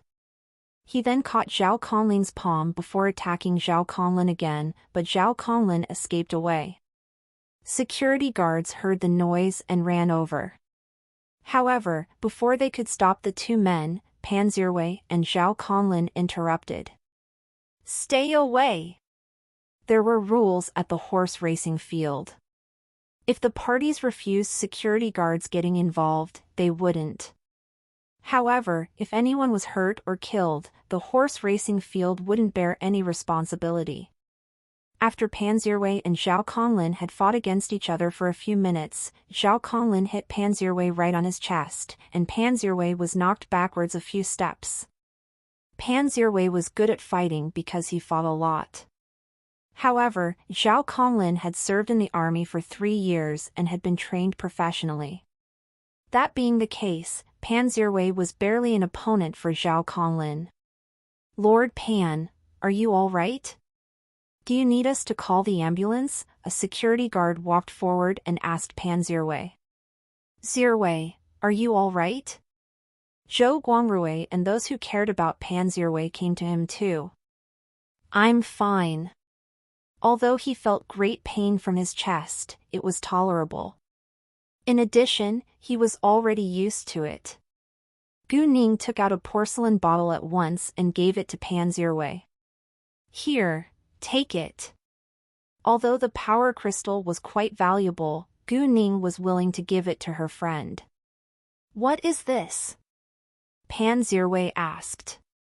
Medicine, Gu Ning replied. Hearing that, Pan Zirwei took the porcelain bottle, opened it, and directly poured the pills into his mouth.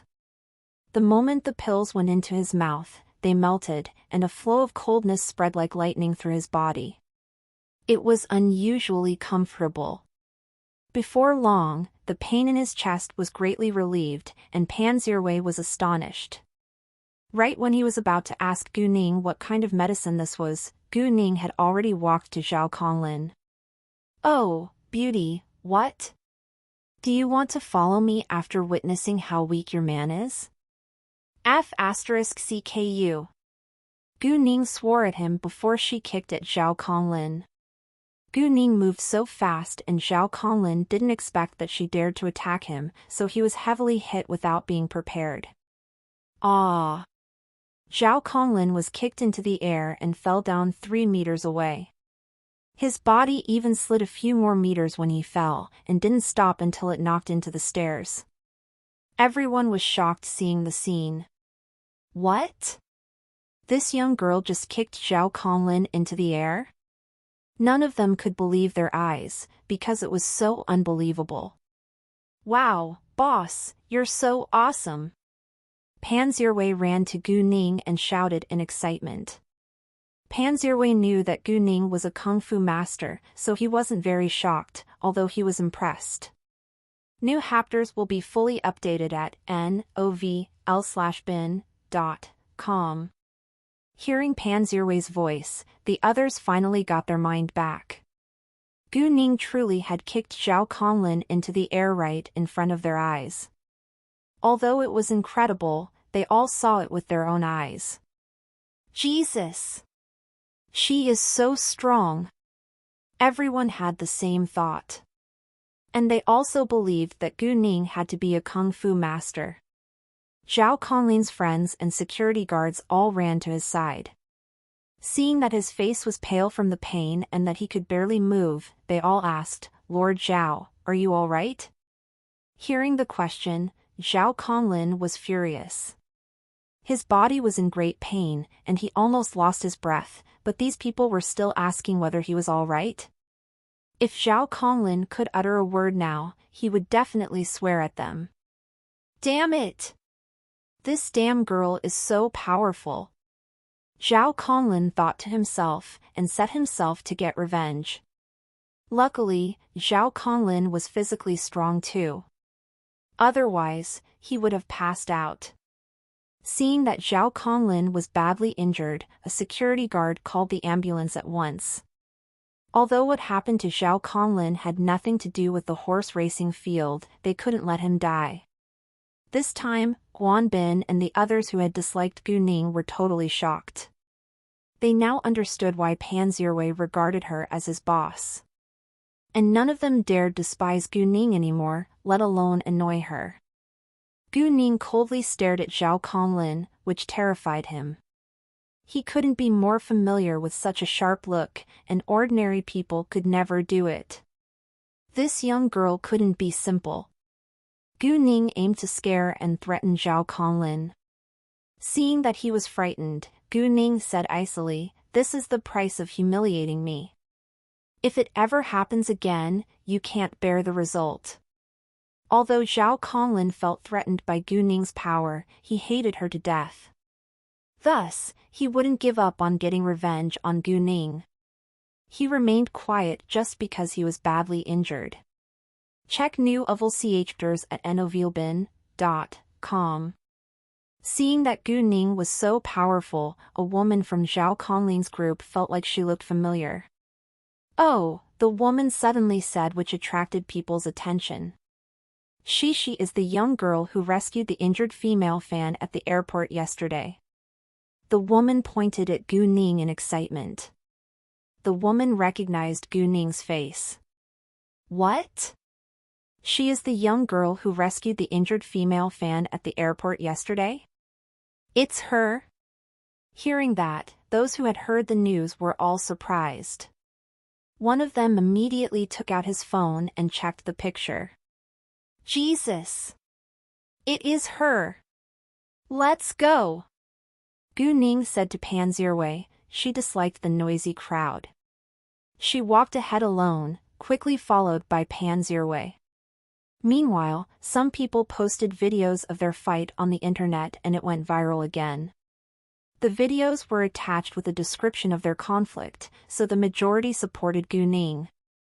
However, there was also a minority who criticized Gu Ning, saying that she was evil. Internet users who had different opinions argued with each other over this popular news. Gradually, criticisms of Gu Ning's behavior became fewer and fewer.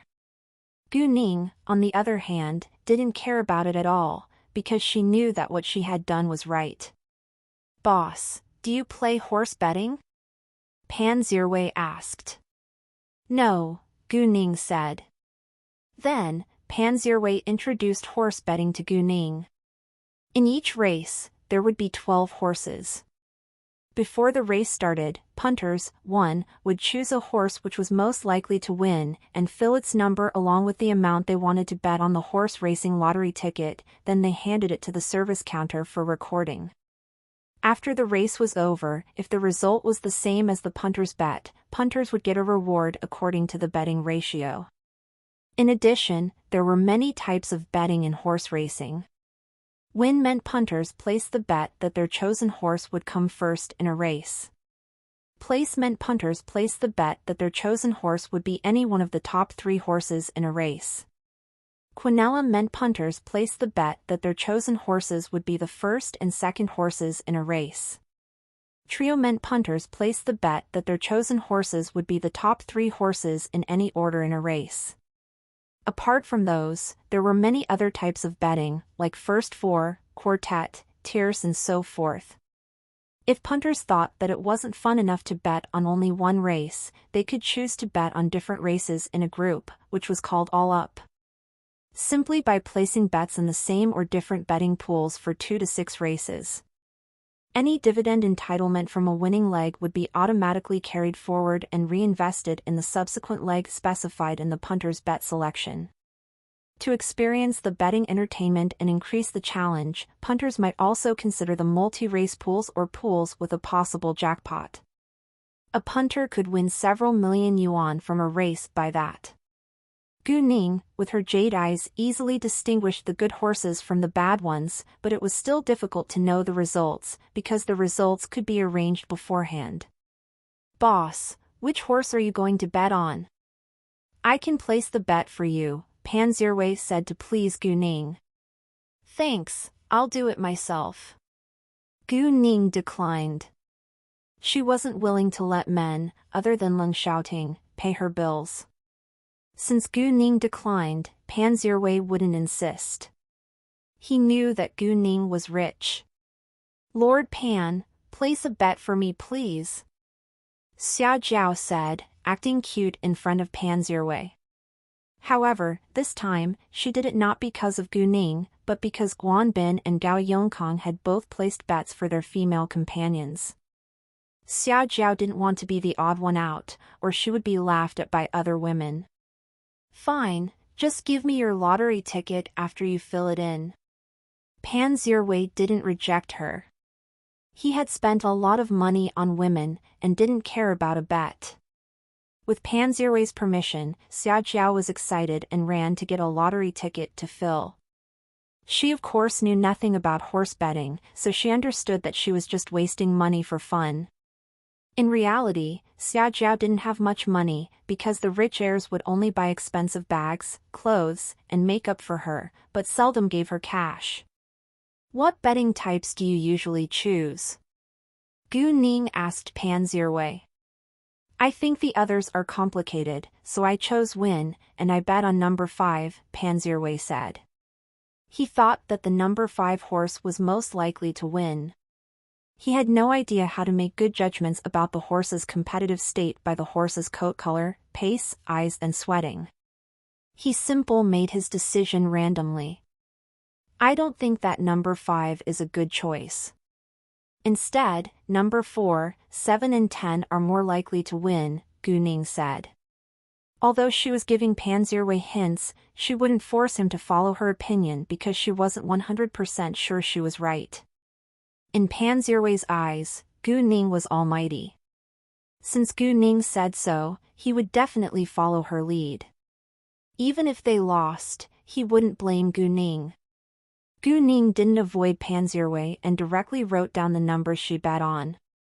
She bet on all of the numbers that she had chosen, because she was more likely to win in that case. It didn't cost much to lay bets, and the odds were high. If Gu Ning won only half of the bets, she could make over 10 million yuan in the end. "Boss, can I place the same bets as yours?" Pan Zhiwei asked. "Sure." Gu Ning didn't mind. She wrote the numbers down right in front of him in order to let him follow her. "Thanks." Pan Zhiwei copied Gu Ning's lottery tickets. "If they fail, don't blame me," Gu Ning said. 1. Punters are people who gamble, place bets, or make risky investments. "Of course not," Pan Zhiwei said. He could afford the result anyway. The rest of the people in their group were all busy filling in their lottery tickets and had no idea that Pan Zhiwei copied Gu Ning's. After placing their bets, they went to the VIP room together. The VIP room was large and could accommodate around 20 people. The front side of the VIP room was a glass wall, so they were able to see through it to the outside. Other than that, there were 6 LED screens on the left wall, which showed different parts of the track, so they could clearly watch the races. Given what had just happened, Guan Bin and the others remained quiet the entire time. Pan Zhiwei, on the other hand, was busy serving Gu Ning. He poured a cup of tea for her and asked whether she liked the desserts. Gu Ning was amused, but he was a member of her team, not her servant. "All right, I'm not a kid, and you don't need to take care of me. The race is about to begin. I think you should focus more on your horses." Hearing that, Pan Zhiwei left Gu Ning alone and went to watch the competition. Although he didn't care about the result, it was an exciting experience to watch the horse racing. "Ready, go!" 12 horses dashed ahead under the guidance of jockeys. The host was explaining and commenting along the way, and his voice was spread to every corner of this field by amplifiers. Some horses led the race in the beginning but gradually fell behind, while some ran relatively slower when the race had just begun and sped up suddenly after a while. Number 7 was the horse that Gu Ning bet on. It was running steadily in the middle of the horses. And when it had finished 2/3 of the track, it began to outpace all the other horses in front of it, and finally left them far behind. "Ah! Number 7! Number 7! Number 7!" Pan Zhiwei jumped up in excitement, shouting number 7. It was highly possible that number 7 would win. In the end, the number 7 horse was the first one to cross the finish line, followed by number 4, which was followed by number 10 in the race. Pan Zhiwei was thrilled and looked to Gu Ning with great admiration. "Boss, you're so awesome!" Hearing that, everyone found out that Pan Zhiwei had placed the same bets as Gu Ning, and they all admired her when the results were revealed. All in all, Gu Ning won half of her bets, and made 10 million yuan. However, Guan Bin and the others all lost. It was the first time that Pan Zhiwei had ever made so much money from horse racing, and he was very shocked. The host of this horse racing was also astonished that Gu Ning and Pan Zhiwei both won such a large amount of money. And they were so young! Actually, if they had placed higher bets, they would have made a lot more money. When Pan Zhiwei and Gu Ning went to get their rewards, they were surrounded by other people in the field. If it hadn't been for Pan Zhiwei's identity, many would run over and ask every detail of their bets. Afterwards, they left together. Pan Zhiwei was excited because he made a fortune that day, so he decided to pay all the bills no matter where they were going to have fun in the following hours. Unfortunately, Gu Ning had something else to deal with, so she wouldn't go with them. Pan Zhiwei was disappointed, but he didn't insist since Gu Ning was busy. Pan Zhiwei proposed to give Gu Ning a ride, but she declined.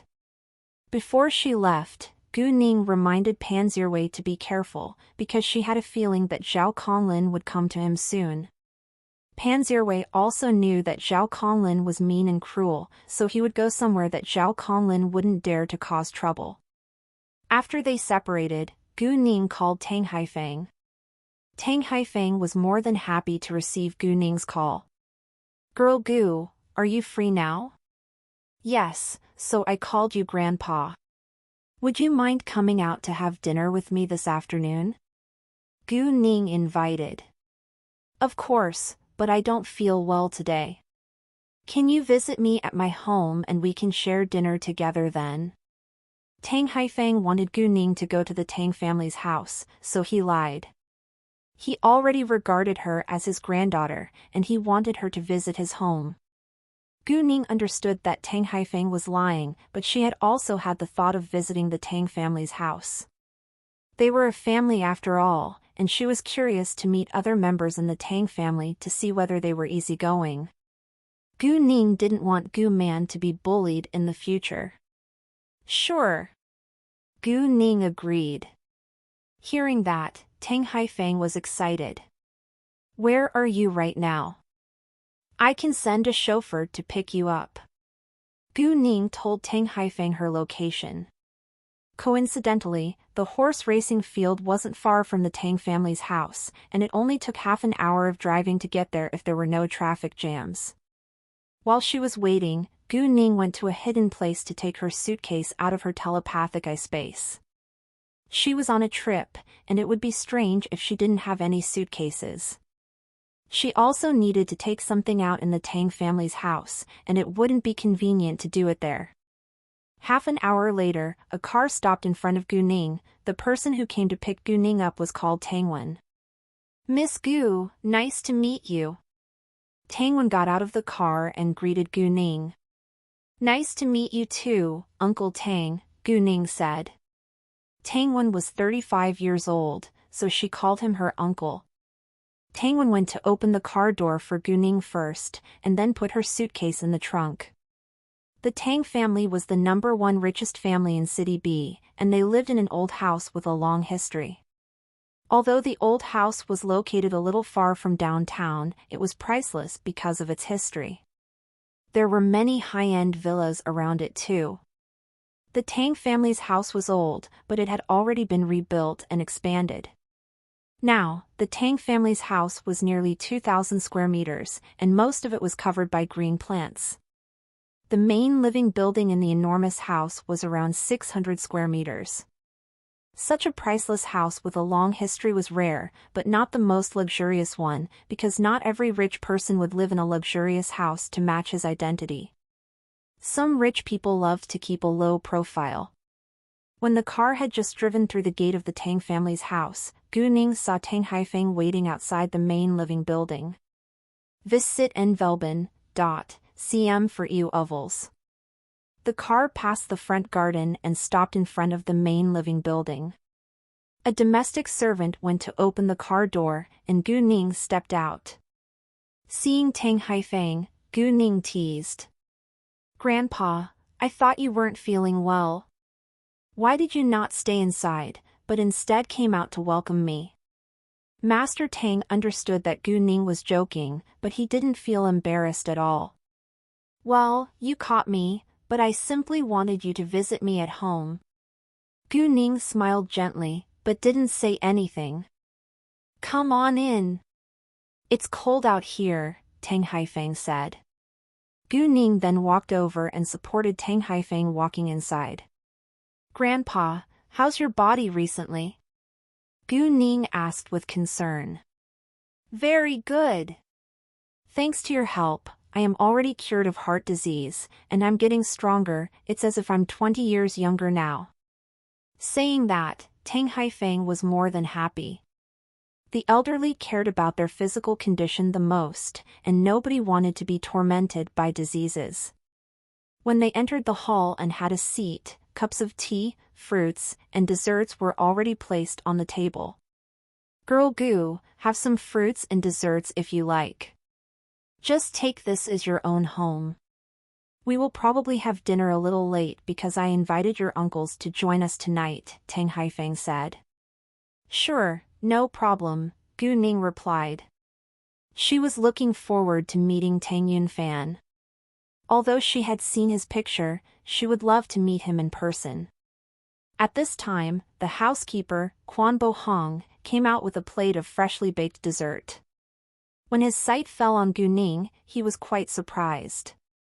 This girl's features indeed closely resemble Lord Tang's when he was young. The housekeeper had served the Tang family for over 20 years, and he was in his 50s now, so he naturally knew what Tang Yunfan had looked like at a young age. Quan Bo Hong had a good impression of Gu Ning after he saw her in person and noticed that she greatly resembled Tang Yunfan. Actually, he also hoped that Gu Ning could be Tang Yunfan's daughter.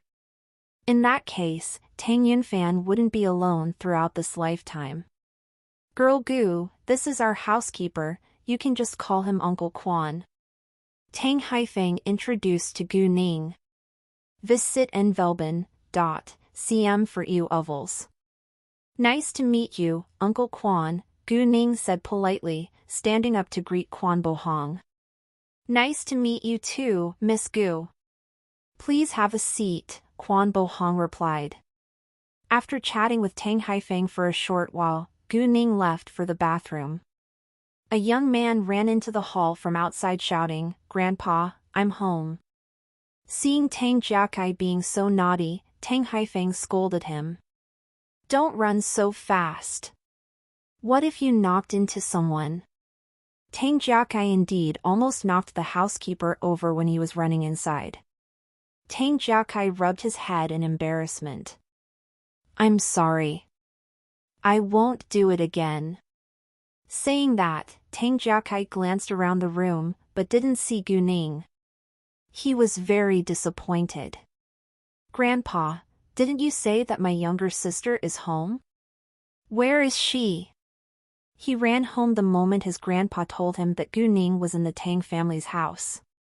However, when he came back in a hurry, he didn't see any girl, so he thought that maybe his grandpa felt bored and trapped him into coming home. Tang Jiakai had never met Gu Ning before, but Gu Ning already impressed him from Tang Haifeng's description, and he would love to have her as his younger sister. Meanwhile, Tang Jiakai felt nervous, because he wasn't sure whether Gu Ning would like him as her older brother. Tang Jiakai always wanted a young sister. Unfortunately, he only had an older female cousin. Besides, his older female cousin wasn't adorable at all, because she grew up in the military base and always bullied him. Although he had also been trained in the military base for a few years and knew how to defend himself, he was barely comparable to Chao Wenxin, who was his older female cousin. Of course, that was just their way of getting along with each other. It didn't mean that Chao Wenxin disliked Tang Jiakai, although she often bullied him. Chao Wenxin had wanted to serve in the army or the police, but the Chao family wouldn't allow her to do so. Those were dangerous jobs, and Chao Wenxin was too impulsive to be a soldier or a policewoman. Therefore, Chao Wenxin was still unemployed right now, and felt adrift. Anyway, the Chao family and the Tang family were very rich, and she was able to live an affluent life without doing anything. Thus, her family didn't care whether she had a job or not. She's in the bathroom, Tang Haifeng said. Hearing that Gu Ning was here, Tang Jiakai was cheered up. The second that Tang Jiakai sat down, Gu Ning walked out. When their eyes met, both of them were struck dumb. Gu Ning recognized Tang Jiakai at first glance.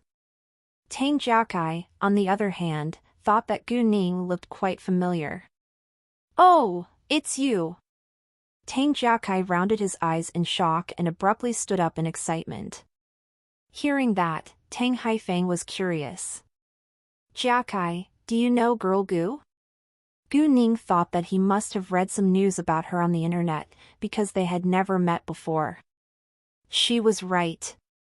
Tang Jiakai didn't have time to answer Tang Haifeng's question, but directly asked Gu Ning, did you rescue an injured girl at the airport yesterday? And did you kick Zhao Conlin meters away at the horse racing field today?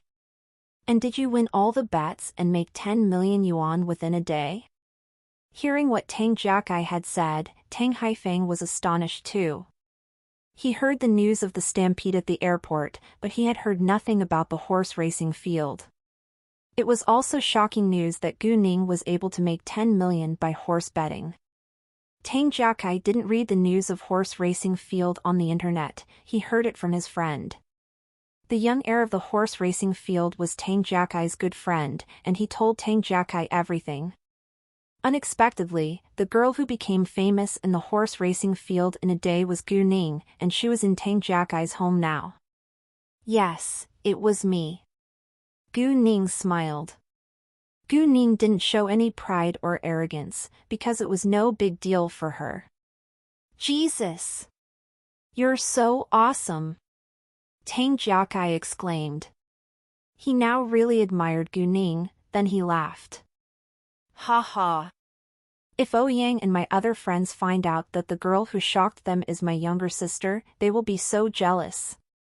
Ouyang was the young heir of the horse racing field, Ouyang Siyuan. Tang Jiakai didn't feel awkward at all when he said my younger sister, but Gu Ning was surprised. Tang Jiakai indeed treated her like she was a member of his family. It also showed that Tang Jiakai was amiable. After that, Tang Jiakai stared at Gu Ning with anticipation. My younger sister, call me your older brother. Although Gu Ning wasn't used to calling him her brother yet, she still did it in order to not upset him. Older brother, Gu Ning said. Ha ha. I have a younger sister now. Since you already call me your older brother, I'll protect you from now on. Tang Jiakai laughed out loud, but suddenly he realized he was wrong. Oh, no. I think it's you who should protect me, because Chao Wenxin is such a bad girl. She'll come later, and probably bully me once more. You must protect me, please. Tang Jiakai cozied up to Gu Ning without hesitation, as if Gu Ning was his boss, instead of his younger sister. Ha ha. Gu Ning snorted with laughter. She thought that Tang Jiakai was quite funny. Tang Jiakai. Tang Haifeng snapped at him.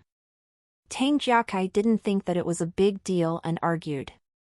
Grandpa, why don't you tell Chao Wenxin to stop bullying me? Tang Haifeng was annoyed, but didn't say a word. If he could stop Chao Wenxin, who was a spoiled, naughty girl, he would have done it already. Please, help me. Without Gu Ning's answer, Tang Jiakai didn't give it up. Fine, Gu Ning said. Actually, she was curious to meet Tang Jiakai's older female cousin. Seeing Tang Haifeng being irritated, Gu Ning immediately changed the topic. Grandpa, Happy New Year, where is my red envelope? Saying that, she held out her hands for the red envelope. Tang Haifeng was amused. Haha, you're so rich now, do you still want my red envelope? Although Tang Haifeng was joking, he took out the red envelope at once. Well, you're my grandpa. It's different. I want good luck from you, Gu Ning said with a smile when she got the red envelope from Tang Haifeng. I won't take red envelopes from those who I don't care about. Gu Ning wasn't lying. Either way, Tang Haifeng felt touched. Discover W stories on no/e/lbin.com. Gu Ning didn't open the red envelope right in front of Tang Haifeng, but she used her jade eyes to see what was inside. There was a bank card in it, but Gu Ning didn't know how much money there was in the account. Anyway, it would probably be a lot. Gu Ning took out the red envelope that she was going to give as a gift to Master Tang too. That was the way of socializing. Grandpa, I've prepared a New Year gift for you too.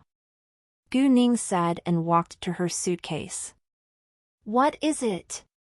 Tang Jiakai and Tang Haifeng were both curious. Tang Haifeng understood that the gift had to be special. In fact, no matter what Gu Ning sent to him, he would take it with pleasure. He was only worried that Gu Ning would send him a very expensive gift, and he would feel guilty to accept it.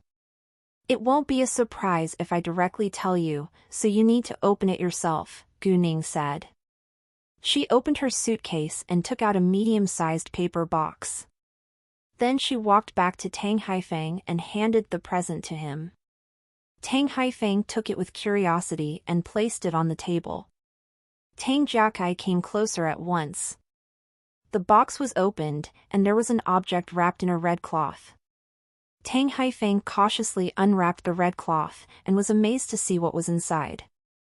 This is a Sankai camel from the Tang dynasty.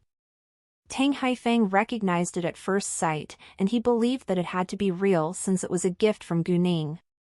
This Sankai camel was precisely one of the antiques Gu Ning had taken out from the ancient grave yesterday.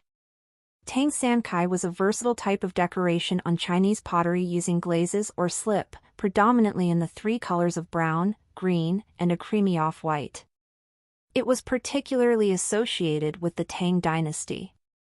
This Sankai camel was 87 centimeters tall and 61 centimeters wide. It had double humps with one leaned left and the other leaned right. The whole body was mainly brown glaze, with different shades of green, white and yellow colors in between. The camel headed up, and the sacks were hung between the two peaks. Both sides of the bags were hung with toes, kettles, flat pots, water bladders, and so forth. Tang Jiakai knew nothing about antiques, but he also knew that it was Tang Sankai. Wow, it must be an antique from the Tang dynasty. It must be expensive. You're so generous, Tang Jiakai said to Gu Ning. Gu Ning smiled. Not really. I accidentally found it and it turned out to be real. Gu Ning didn't want Tang Haifeng to feel guilty, because she didn't spend much money on it. Moreover, she also told Tang Haifeng that it was real in case he had doubts. Nevertheless, I think this Sankai camel is too valuable.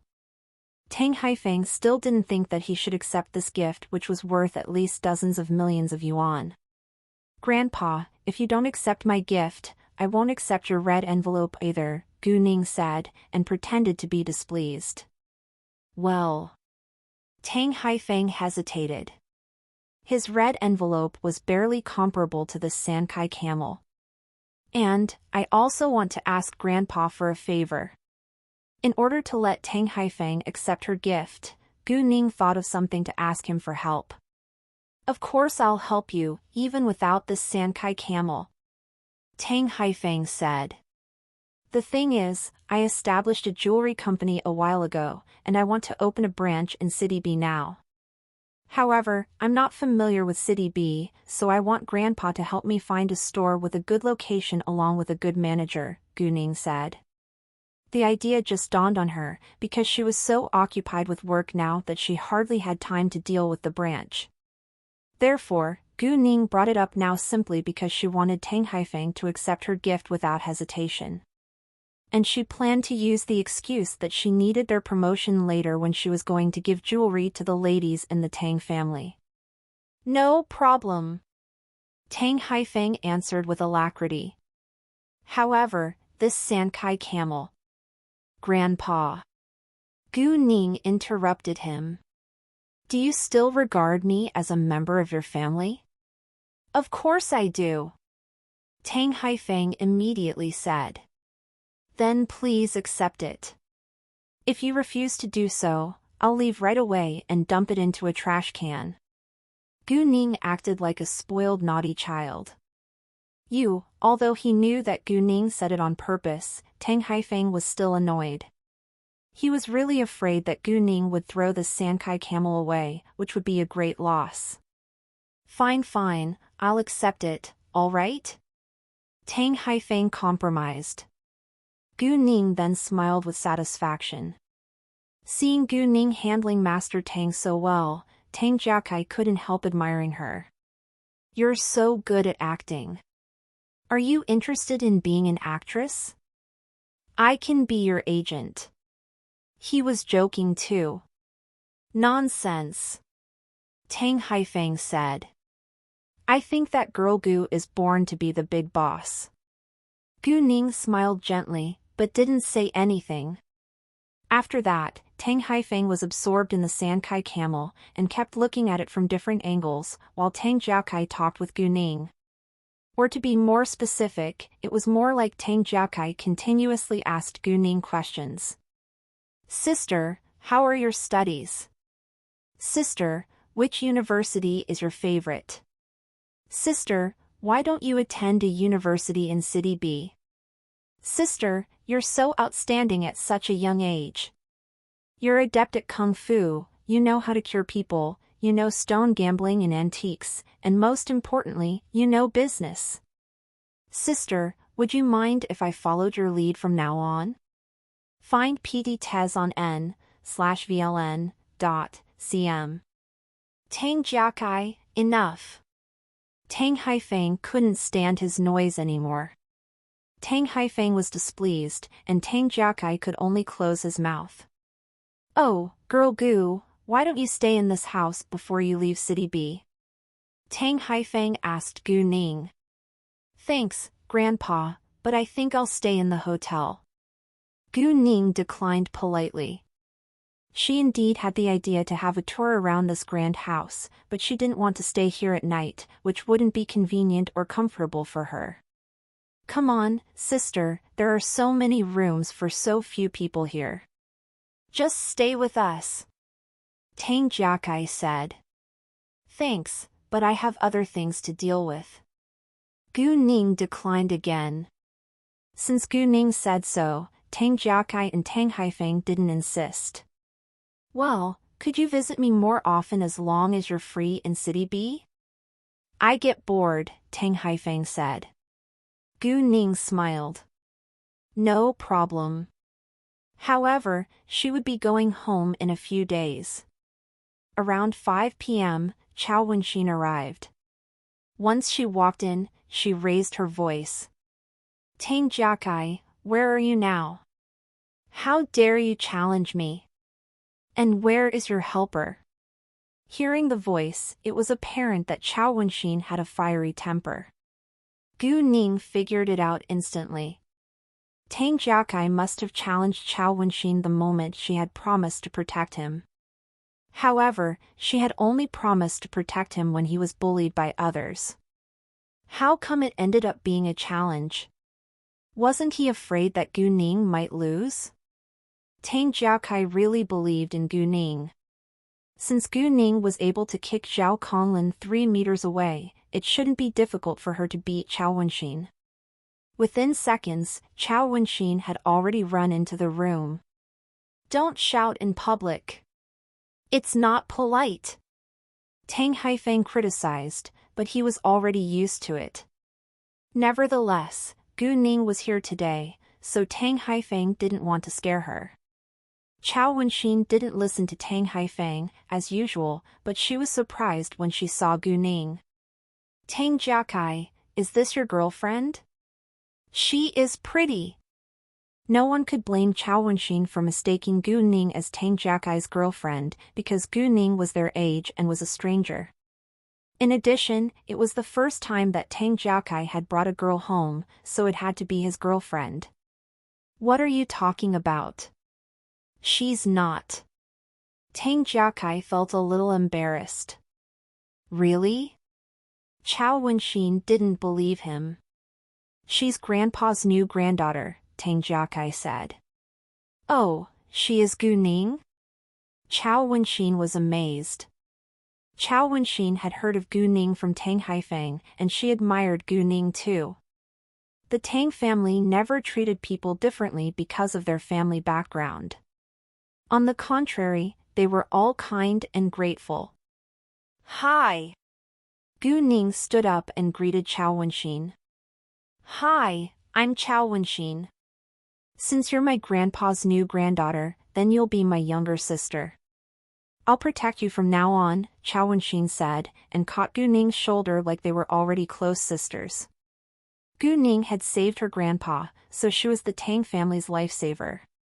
In addition, Gu Ning was so outstanding at such a young age, which left a good impression on Chao Wenxin. Therefore, Chao Wenxin honestly regarded her as a younger sister. Normally, Gu Ning was reluctant to be touched by a stranger, but she didn't have the feeling when Chao Wenxin laid an arm on her shoulder. However, before Gu Ning could say a word, Tang Jiakai opened his mouth with disdain. Interesting. You want to protect her? Do you have the ability? Chao Wenxin was struck dumb for a second, then asked Tang Jiakai with uncertainty. Do you mean your helper is Gu Ning? Tang Jiakai had just called and told her that he found someone who could beat her, which was a pure challenge in Chao Wenxin's eyes, so she ran to the Tang family's house at once.